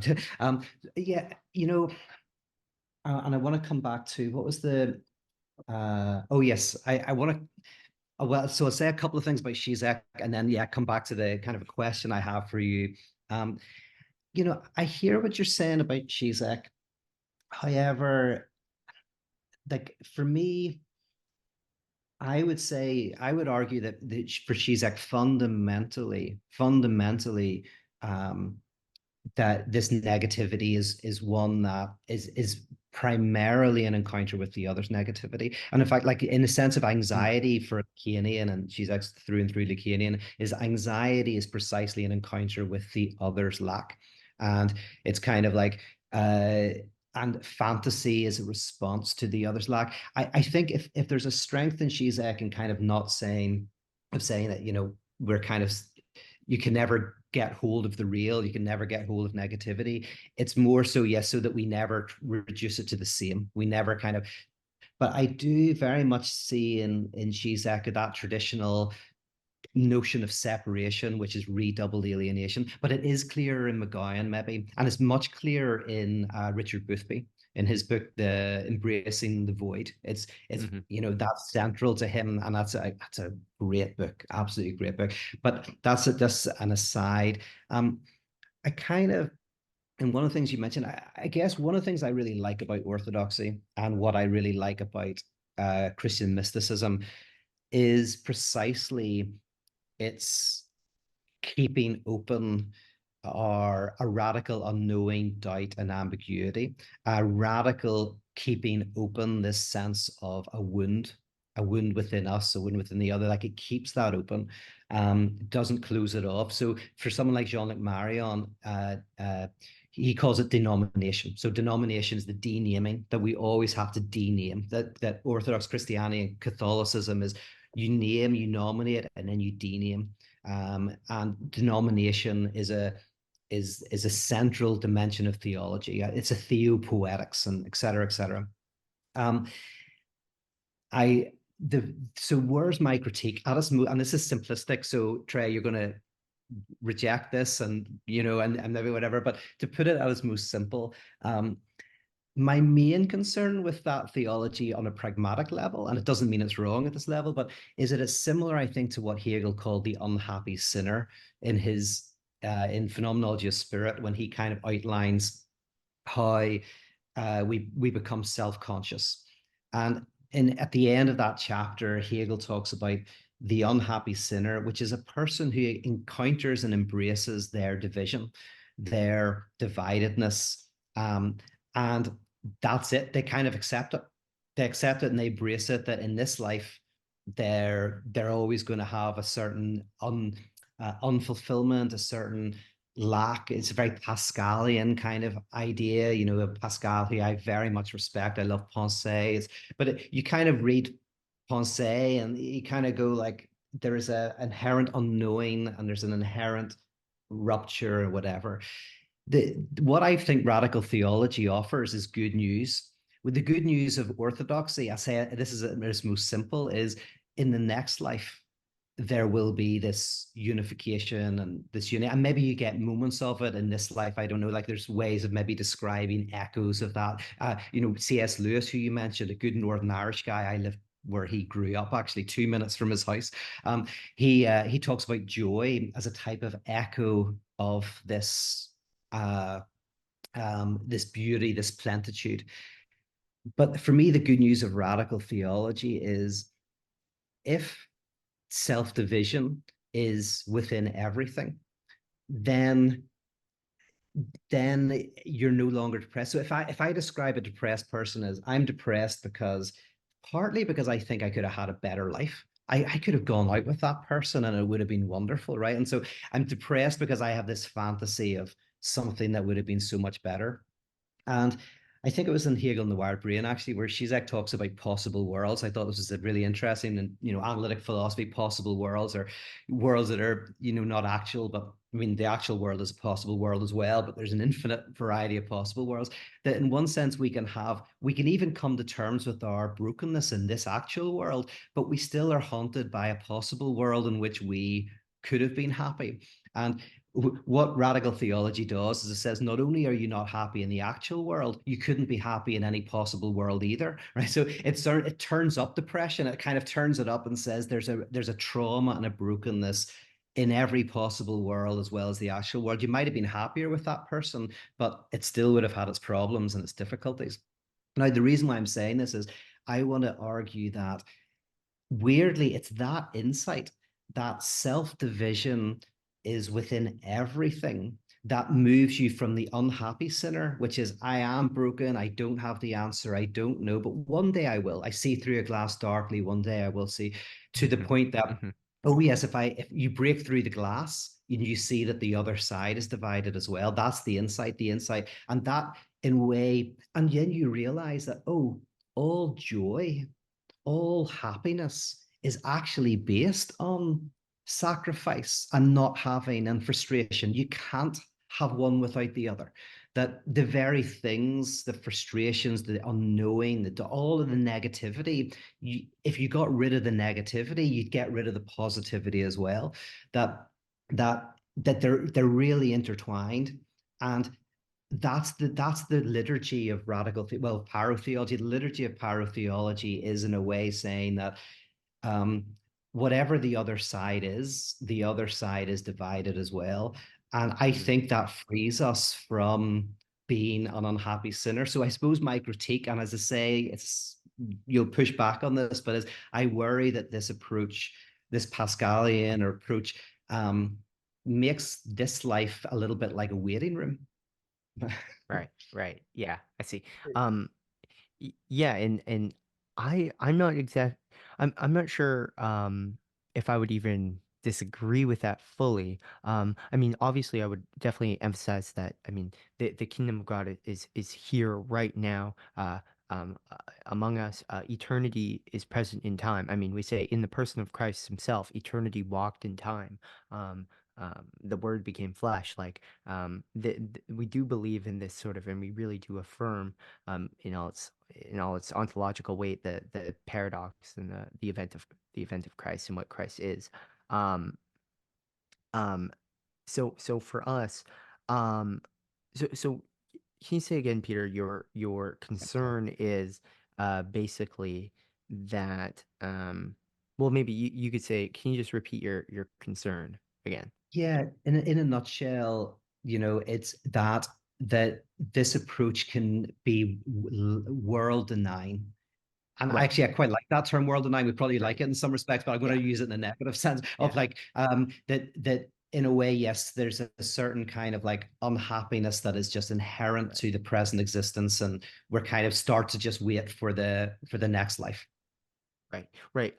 Well, I think a really good sort of explanation of the way, sort of in response to a similar critique, but different but similar. Nietzsche's critique is by David Bentley Hart, Beauty of the Infinite. He sort of opens Beauty of the Infinite with this critique of Nietzsche's critique of Christianity, where he for one makes, like, I think, a pretty good historical point, at least, that at least when it came to the pagan intelligentsia, the higher classes, or whatever, the philosophers too, especially, the claim that Nietzsche makes, that you sort of have this Dionysian spirit um in uh in the Roman Empire, and then you have the otherworldly, mystical, world-denying Christians, is actually false, because if you read the Neoplatonists, they're even more world-denying than Christianity. Christianity is actually quite an embodied religion, especially compared to the Gnostics and the Neoplatonists, and other, and especially sort of Far Eastern spirituality. Christianity really emphasizes the body, especially more modern theology, both Catholic and Orthodox, and I'm sure Protestant. There's emphasis on the body, on the material world, and that is because God Himself became man. Now, this life, I don't think the idea of a waiting room, I would agree with this language because it implies, contrary to the way I would conceptualize it, a sort of passive waiting for an event that is purely other, and this or purely um, unexpected, and this to me is a little too, and maybe unexpected is not the right way to describe it, but monergistic would be a better term. Because this is compared to the Orthodox view of synergy of salvation with God. It's too Lutheran almost, where God or Calvinist, where God um uh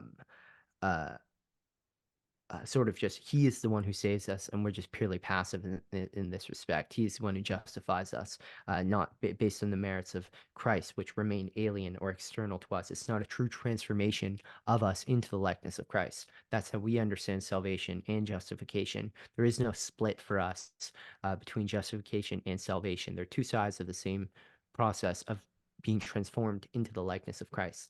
So I would just maybe disagree with your phrasing. Sorry, I think we're losing Trey there. Oh yeah. He'll probably be back. Yeah, because I wanted to ask Trey, in fact, Peter, I think you beautifully articulated sort of phenomenologically what it's like to, practice the liturgy of Pyrotheology. And I wanted to ask from him, well, because in kind of the Orthodox Christian perspective, the idea of the other, the absolute other, not in the other as in this let's call the social other, but other as in the God, the absolute other, is still complete, right? And how does how does one engage with that, let's say, phenomenological datum, that there still is this completeness somewhere there? Whereas I believe Yes. in radical theology, even that absolute other is subdivided. Yes. Yeah, no, and oh yeah, well actually no, Trey's back. You finish your point, but that's definitely the interest. So like Trey, by the way, sorry, I'll just sort of jump in because you lost your spot. Yeah. Trey's the world affirming dimension of orthodoxy, that is very true. And Chesterton's very good on that as well. And so there is that dimension. But sometimes I think that's because this notion is within Christianity. It's not articulated that well, but I do love that point. I do think that's very true. The issue for me, but is that ultimately, if you have a sense in which you are divided, you have negativity, you are in sin, to use the theological term, and there is a future time in which you will be kind of unified with God, or that kind of idea, that even in the midst of embracing life and all of that, there is still of necessity a type of alienation that is contingent, that marks the current world, the current state of being, that will one day be overcome. And that's the thing that I suppose I'm saying is different, at least with radical theology, is that the alienation is not something that will one day be overcome. It's inherent to all. It's also where the source of ethics and joy come from, as well as suffering and pain. But then you completely there's no distinction then between some other world that is kind of, there might be another world that's better, obviously, but not a world that is without division. But sorry, Trey, yeah, jump back in. Well, I would just say that I think that this disagreement may stem from our differing understandings of what salvation or reconciliation actually is. Because again, as I was saying, there actually is an object that we are oriented towards, who we believe fulfills our desire and saves us, gives us salvation, and that object is no object at all. But Christ himself, the person of Christ himself, the infinite person. But for you, rather, I don't think you have this spot of a sort of a place, I think, for a sort of infinite positivity, infinite abundance that I conceive of God as eternally revealing himself. I actually do disagree with many understandings in Orthodox theology of the hiddenness of God and how this relates to his revelation, where there's like, I think, an overemphasis on the hiddenness of God and the dark cloud of unknowing. Scripture more primarily speaks of God as the glory cloud, the illumination which pierces into us, which communes with us, where we are brought into the glory cloud. That's what Moses does when he ascends Mount Sinai. He is symbolically moving, well, he is moving up the holy mountain, which is symbolically moving up from heaven, or from earth into heaven, into communion with God. And then with Christ, obviously, we have heaven, which has come into the earth through an act of self-limitation of kenosis. The infinite truly has united himself with the finite. Um, so I think that yes, we do believe, like, in our time right now, history right now is what we call protological as opposed to eschatological. We're in a protological state where we're still we're in the latter days, we're in the end times technically, but we're because the end times are the history in traditional Orthodox theology, it's history after Christ has ascended as King of creation. Um, um, but in any case, uh the we live in the millennium. Sorry, I lost my train of thought there. I'm just gonna try and get to the main point with what Peter was saying. Why I don't think it's sort of uh uh this stasis or passivity where we're waiting for something to come. It's more of an active movement. It's a description of our active movement, our creative ascent, our movement towards the revealed God. So I don't think it ever involves a sort of at least there definitely is this space for a sort of imaginary fantasizing of a ideal future, the way you were describing with like Todd critiquing Marx and stuff like that. There definitely is that temptation there for sure. But I think that when true like Christian spirituality, the way it's described is a more so it's a direct communion, an immediate communion with God, where we are truly entering into further into this revelation of God, receiving the revelation of God, and entering into a personal communion with God. So I think when we say that eternity is here now and we have it now, so we really do affirm that. But at the same time, we wouldn't go as far as what you were saying, where and what Žižek also says, where it's like it's already happened now. Salvation is here. The Holy Spirit is here. We just need to reconcile ourselves with that. I would say, yes, it is here, and we do have to reconcile ourselves with it, but we reconcile ourselves with the gospel, the good news, which is fundamentally, I have a different understanding than you, which is the overabundance of Christ's positivity, his revelation. That is the good news. The person of Christ, his conquering of death. This is all part of the good news, the good news for us. So that is the gospel for us, and that is what we preach. So that is the main point I wanted to make is, yeah, I get your point, Peter. I would just say, even within our sort of self-understanding, the waiting for the kingdom of God is not understood as a sort of passive, sort of, as I said, more Protestant understanding of God will justify us, then we're just justified, but an active, it's the sort of the analogy that Christ will use, and the Bible often uses, of the laborer working in the fields. We're working for God and we are preparing the kingdom of God, and for its full revelation on the earth. So it is a difference between us, but I would just emphasize the point that for us it is an active and creative movement. That is what the Christification of the world is, the coming of Yeah. the coming of the eschaton. Yeah. In fact, Peter, Rahul, did you want to say something? Oh, jump. yeah, in Yep. fact, before you respond to Trey, I just want to ask, following on from that, Peter, that's a really good point Trey made, because I did realize that it seems a lot of your theology is around this idea of negativity. And finally, I know that you got a talk coming up, I believe, but her name is Julie Resch. Yes, that's On right. her book, Yeah, Psychoanalysis, which is a fantastic. I've just started on it. So my question would be kind of touching on what Trey said.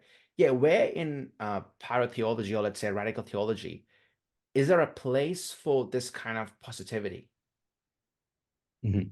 Yeah, no, it's very interesting. So first of all, what's C.S. Lewis has an argument, which is a very traditional argument, medieval argument, that we have desires for things, and we find that those desires can be met. So we have a desire for food, and there's food; desire for sex, and there's sex, and desire for comfort, whatever. We have these desires and they seem to match.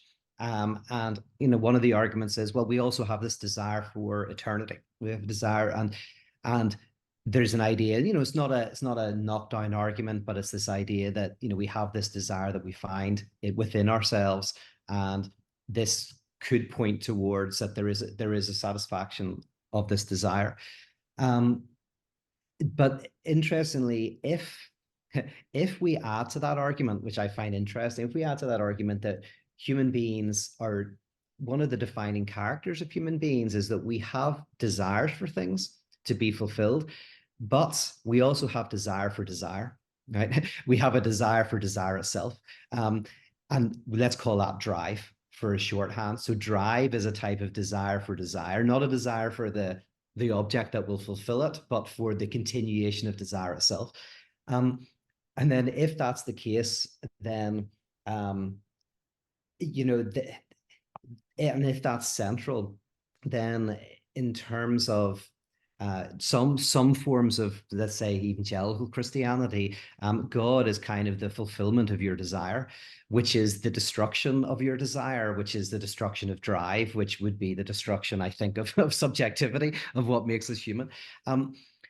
So I sometimes hear within some forms of confessional Christianity a lack of kind of like sophistication around this notion of drive and the desire for desire. Therefore, visions of Christianity that I think would result in a kind of hellishness. But what I would say is then maybe the distinction here as well is partly between Freud's notion of the seduction theory of trauma and then where he kind of went with that and into Lacan. So you kind of got two views of a trauma. One is a trauma is an overabundance of something that happens to you. Somebody sexually abuses or physically abuses you, and you feel this intensity that you cannot symbolize.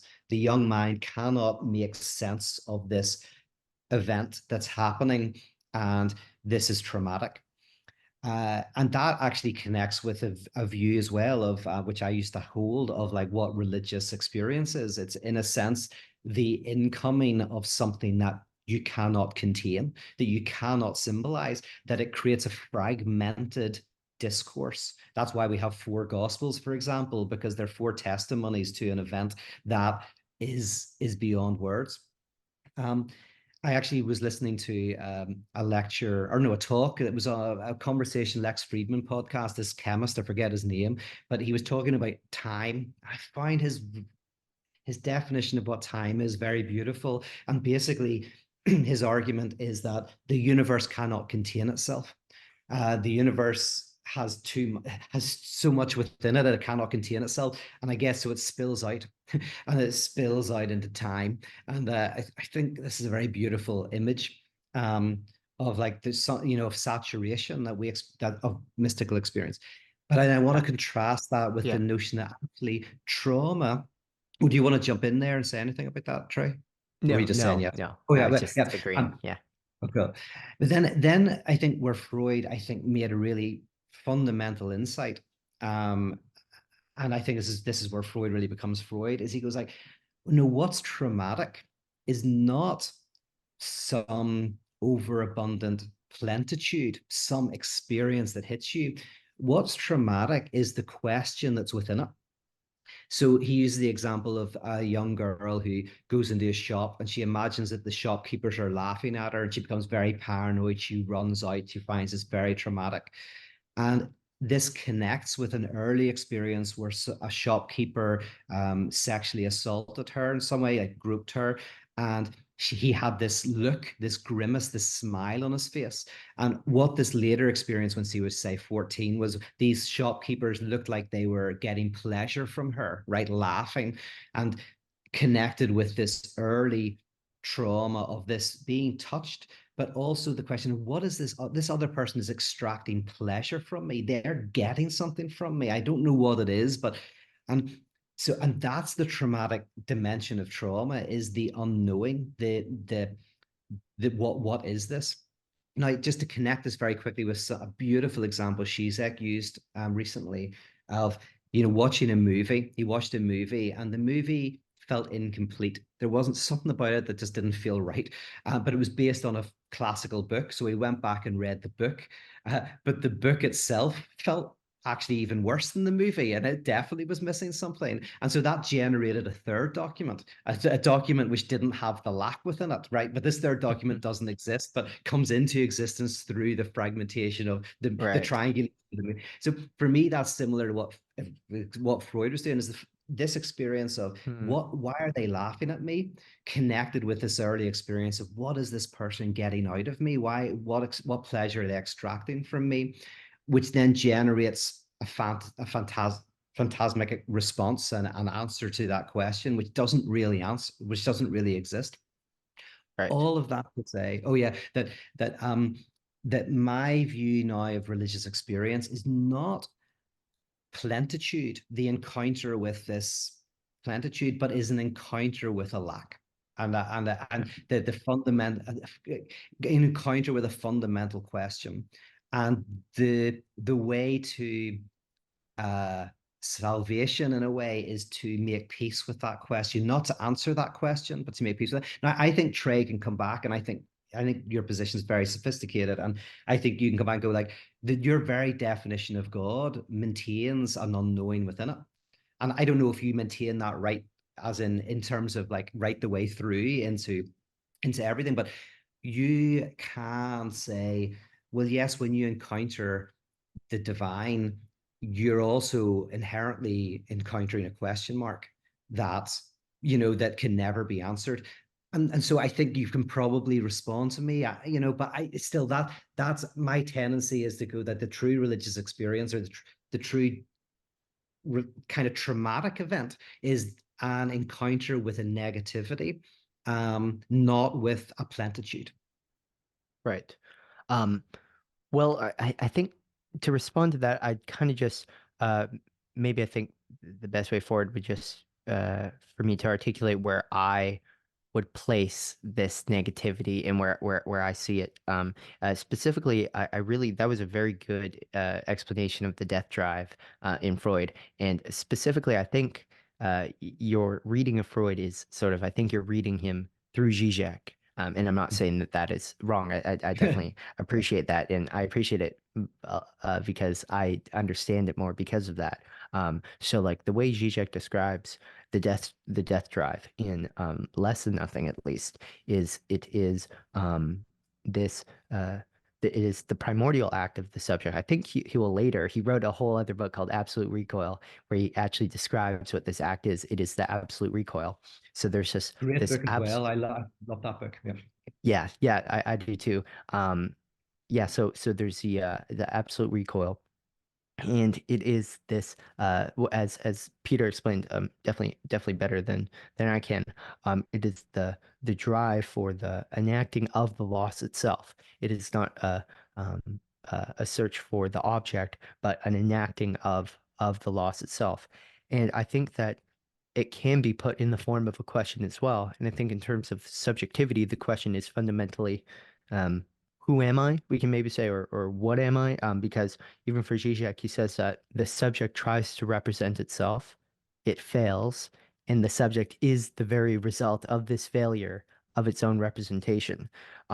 So what you're having, that right there is the death drive. It is the enactment of the failure, which generates a sort of virtual excess, which is object A.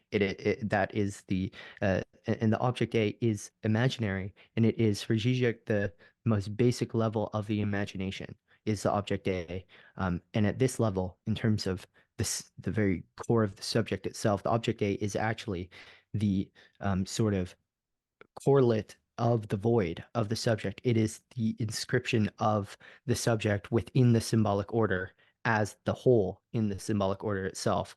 In any case, the way I understand this is that I think Žižek is, I said this earlier, he is correctly articulating and intuiting the fundamental impossibility of any self-relation, of any of a unity of identity that is purely self-referential, such as the I equals I of the traditional Cartesian cogito. Obviously, Žižek really problematizes this understanding and sees the cogito as like this inhuman, inherently split thing. And the way I understand this, the object A in particular, is I have a quote from Saint Maximus the Confessor where he talks about the result of sin.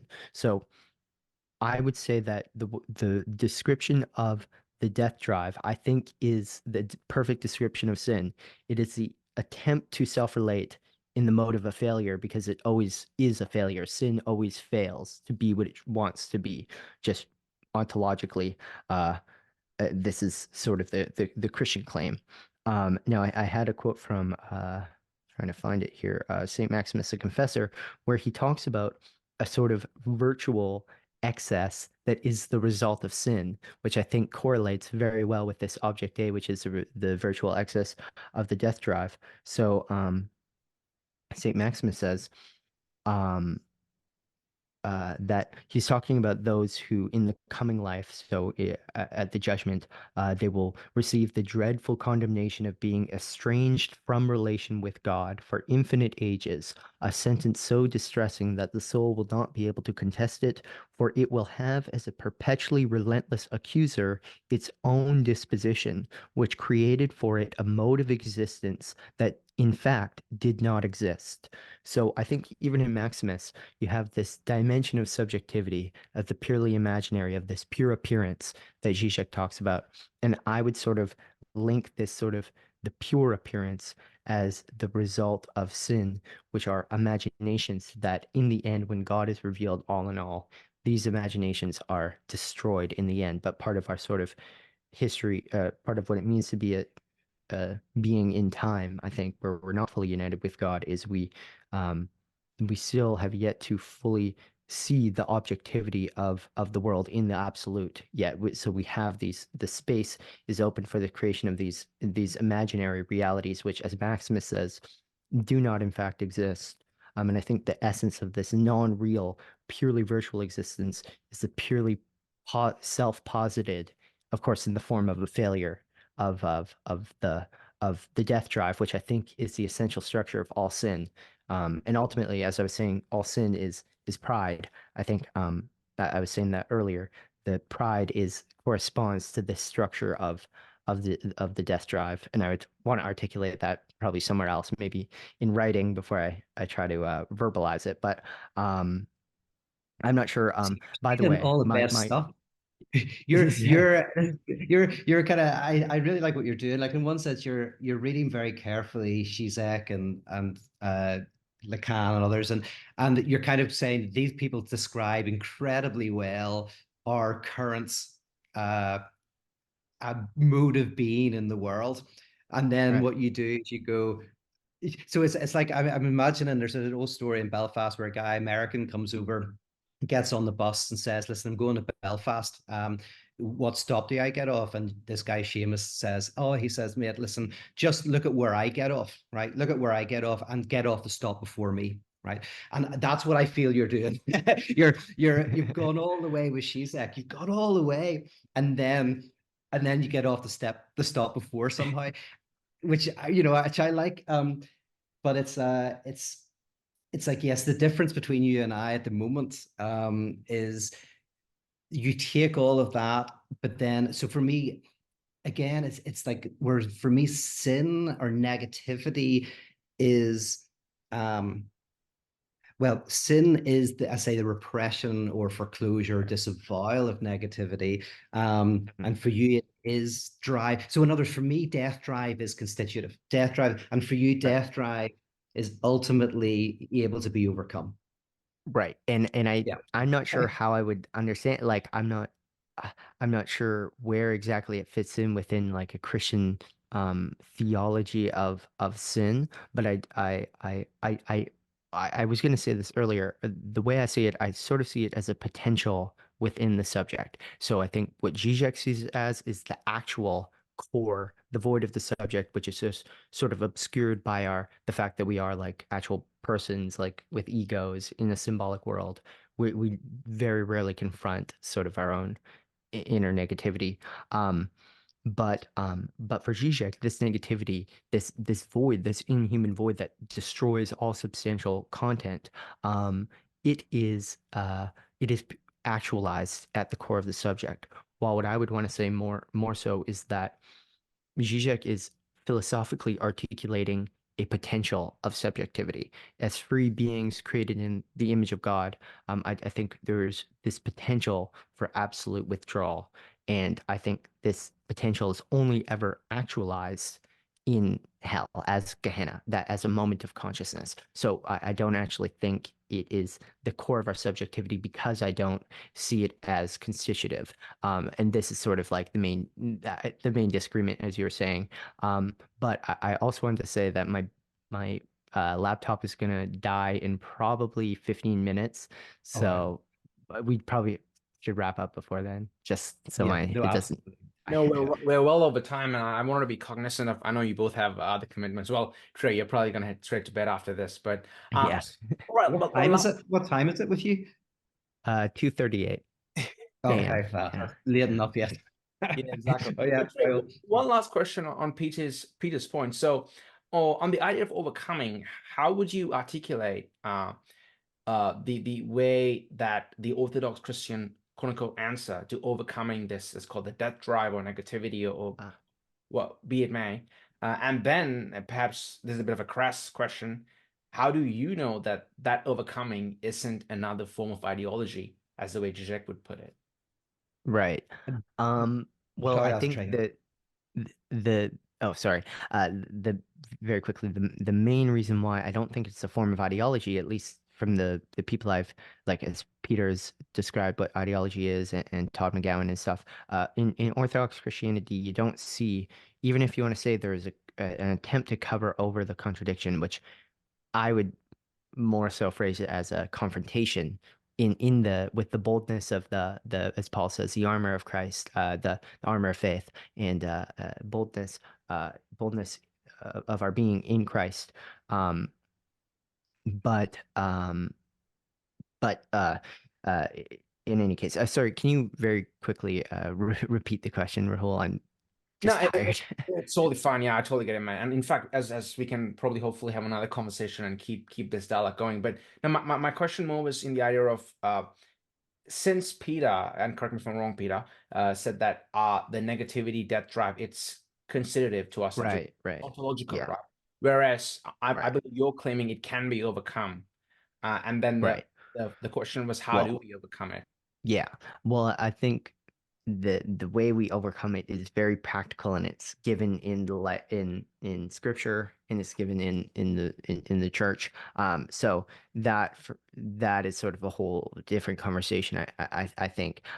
But that for me is it really is revealed by Christ. So for me, yes, I do believe in the church. I do believe Christ established a church with bishops and a hierarchy and stuff. But fundamentally, though, what I believe in is the person of Christ. The person of Christ is the center of my whole worldview, basically. Um, um, so, uh, yeah, that's No, basically, I think, what I would say on that. I don't want to say too much because I'm just so tired. I think I don't fair know enough. Fair. what Yeah, I'll I mean, No, say. no, yeah. yeah. And we definitely will have more chance to have more Oh, conversations. I want to say I was kind of going like in one way, Karl Barth once critiqued Paul Tillich, and I think he probably critiqued Bultmann for the same thing, but he said like, you guys use all of this philosophy to kind of as a way to postulate the problem of human existence. And then Christianity is the answer to the problem, and which is generally what very smart people do, like yourself. Is Bultmann and Tillich were very good at, they understood and I think radical Orthodox guys do this as well. Very smart and understand and use and see the work of Hegel and Lacan and Žižek and as a way of describing a certain kind of condition of humanity.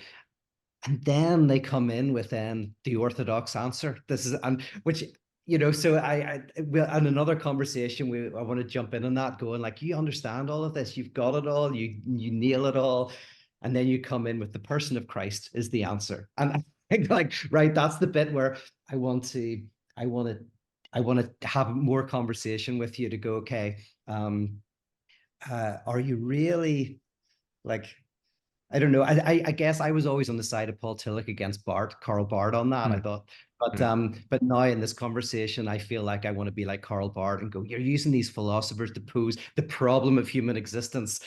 And then, you know, Christianity is the answer to it. Right. Whereas Karl Barth almost says, don't even engage with the philosophy. Why even bother engage with Lacan and Žižek and all of this? You know, I guess Barth might be saying it's all in Christianity. You know, the problem is articulated beautifully there and the answer.